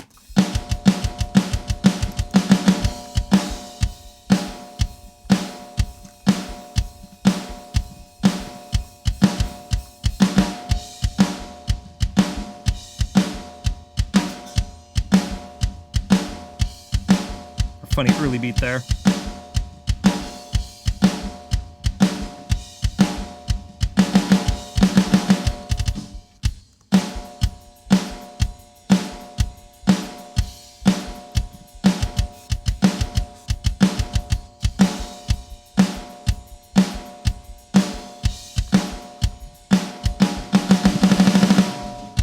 One more time, let's double check DRT here. Missed one, so we can manually put that in. We can just copy paste this MIDI, tab here, paste down. And of course the velocity, we could change.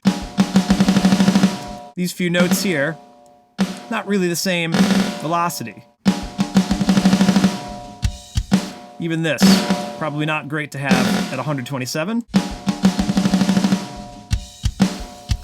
We can actually find that other fill just to make sure. Where was the other big fill? Right, same thing here. Let's pull some of these down. Okay, great. So back towards C2. Let's use our markers. C2. All right.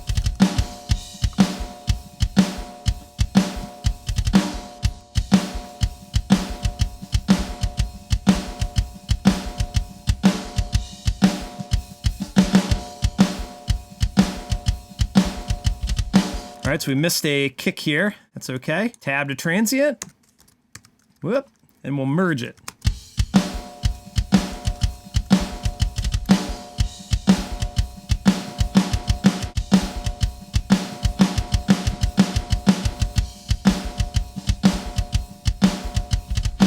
Same thing here. Tab to transient, MIDI merge.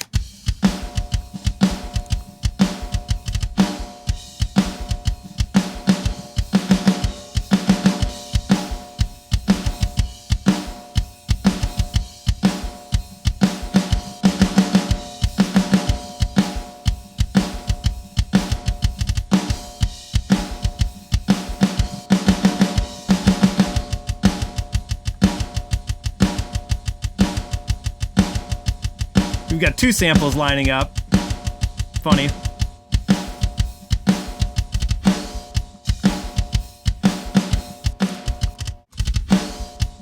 Kind of a weird edit with the kick. There's a little bit of cleanup that we could probably do if we wanted to be really, really detailed. Are we not being we're being detailed, of course we are, but you could always be more detailed. Even here when it comes back in, very odd.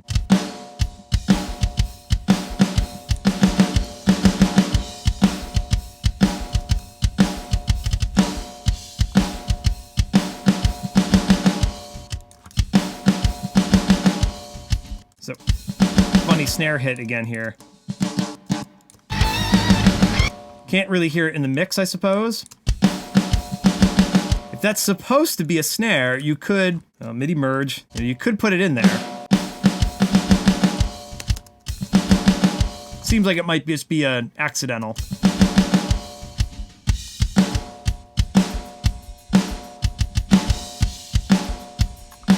Let's take this kick part out here. This is a little sloppy here.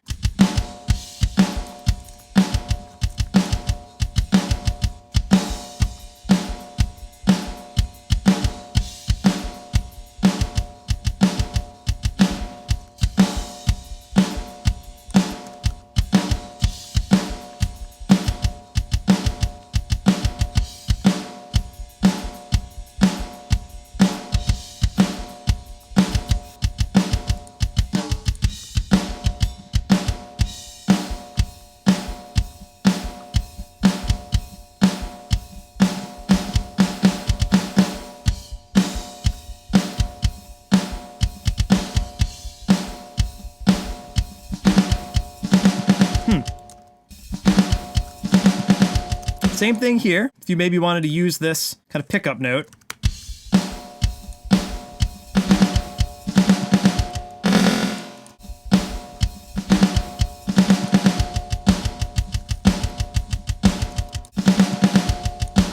Get rid of that.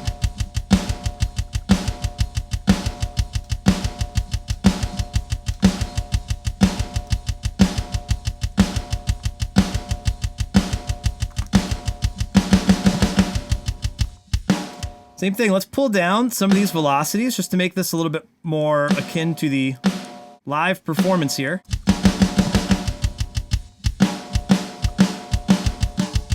What happened here? Because we did that copy pasting of this part, we missed this in DRT. So let's jump to DRT, Massey, DRT. Analyze this little section here. Let's go to the D1, pull all this up, MIDI, drag and drop, ta-da. Let's make sure this lines up. Yep, that looks good.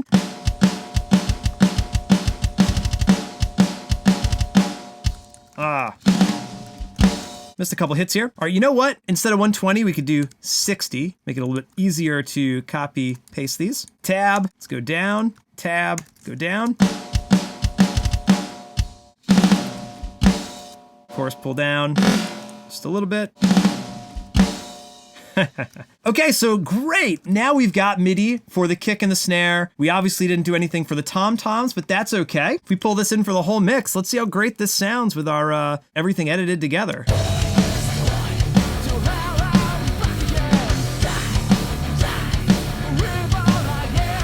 You know, no samples. Boring. Our samples bring it back to life. We've really come a long way now. So to wrap this up nicely, I think we need to compare where we came from and where we've now ended up after all of this editing. Let's take a listen to the unedited version and then compare to this edited version. Now we have 4 versions of the song here. We've got the version that the band has released. We've got the unedited version that we started with at the beginning of this video. We've got the edited version that we finished with without samples and the edited version with samples. So we can do a little bit of comparing and contrasting. We can jump to some different sections here to see how we fared. Let's go to maybe the first chorus and let's check out the non-edited version. We can kind of swap back and forth.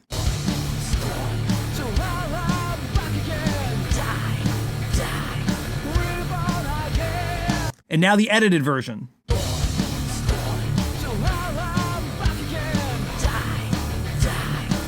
All right, now with some samples.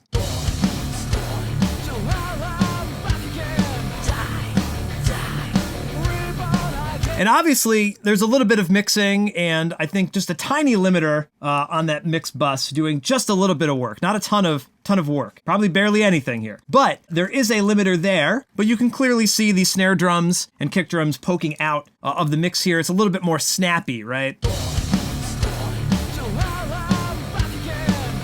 Back to the no edit, no samples.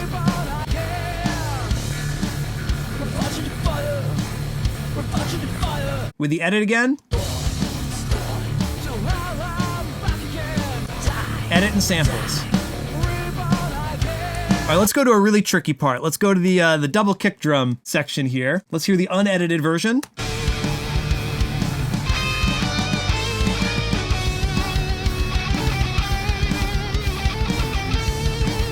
Let's go to the edit.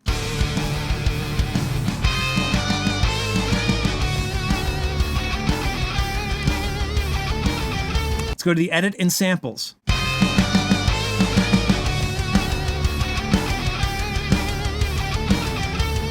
Actually sounded like there might be some flamming here in that first part.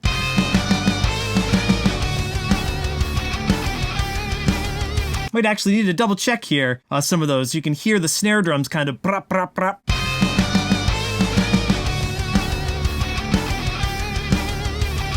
Kind of resolves here. But the, pronunciation is so much nicer. We've used a lot of metaphors with vocals here today, but the precise nature of the rhythms, right? We go back to the unedited. You can hear the impact and punch in the drums. They are pronounced, but it's so much more precise with this editing in place to get everything right on beat. And then altering with the samples. That really makes it sound like the genre, the very clicky kick drum, snappy snare drum. Just needs a little bit more limiting and gauge there, maybe. So let's quickly check out what was happening with that one snare drum. I don't like that we had a bad edit going on there, it sounded like. This is why you can never proofread too much.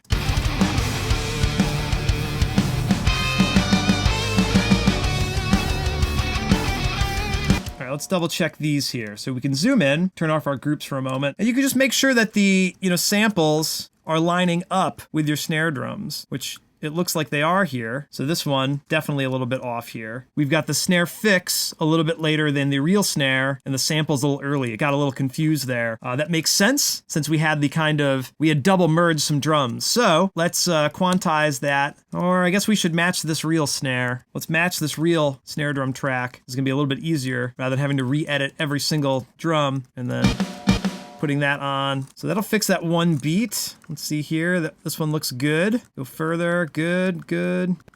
So the MIDI on the other tracks looks okay. I don't know what was happening. We can take another listen though and make sure this is still tight. I guess we would just mute this, right? Maybe that's part of the issue there.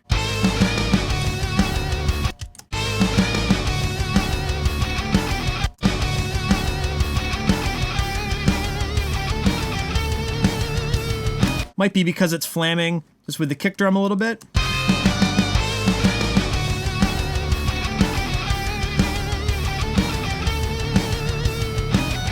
Those are things to keep an ear out for, like your one sample and another sample being in or out of phase with each other. If there's just one beat that's not been carefully edited, so much can go wrong when you start editing every single darn note. You gotta be really on your game, and you can see how much time we've spent here. It's easy to make mistakes. I've made plenty of mistakes on this. I think that's just part of the game, that you have to be willing to chop things up and move them around, make a couple mistakes, and if you can catch them and fix them, you'll be good to go. I remember there was a Billy Decker interview, one podcast he was on. He had mentioned that he mixed a big country single that the snare drums were all out of phase and flamming with each other, and so you might be able to get away with some errors in the context of a full mix. But if you have the ability to dive in and fix it, if you want it to be as good as possible, right? Let's take another listen, see what's going on here.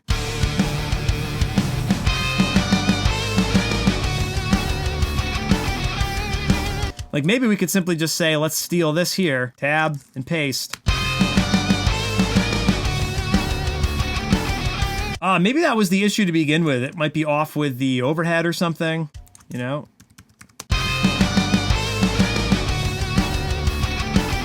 sounded better. Let's go with it. Sounds good, it is good. So I've got to tell you, I bit off much more than I assumed I was going to be able to chew for this video. I really just wanted to showcase some tips on how to edit live drums, because it is tricky, but mainly I wanted to show that it is possible if you put the time in. But of course, as we did that, we unraveled the entire session and everything needed more editing. And I suppose this is the big takeaway, is that if you want your music to sound great, your mixes, your production, it probably takes more effort than you realize. And that comes down to what your quality standard is, of course. Like, do you want it to be perfect? Or if you're okay with there being some infrequencies in there, whether you're on a budget crunch or a time crunch, that dictates how much effort you can put in. But where there's a will, there's a way. And if you can break it into manageable chunks, I'm going to do this section or these instruments, then move on to this section or these other instruments. You can take this sort of insurmountable task of making the picture perfect production, whatever you can do to make it easy on yourself and more fun for yourself and enjoy the process. Even just working on the edit here for a silly YouTube video, even I got burnt out a little bit on it, you know? But if this is your own art, you'll put in the time. Speaking of which, I've got to edit this whole video now. I hope you found something useful here. Drop a comment below, hit subscribe. Thank you for watching Roy Thompson Audio, and I'll see you next time.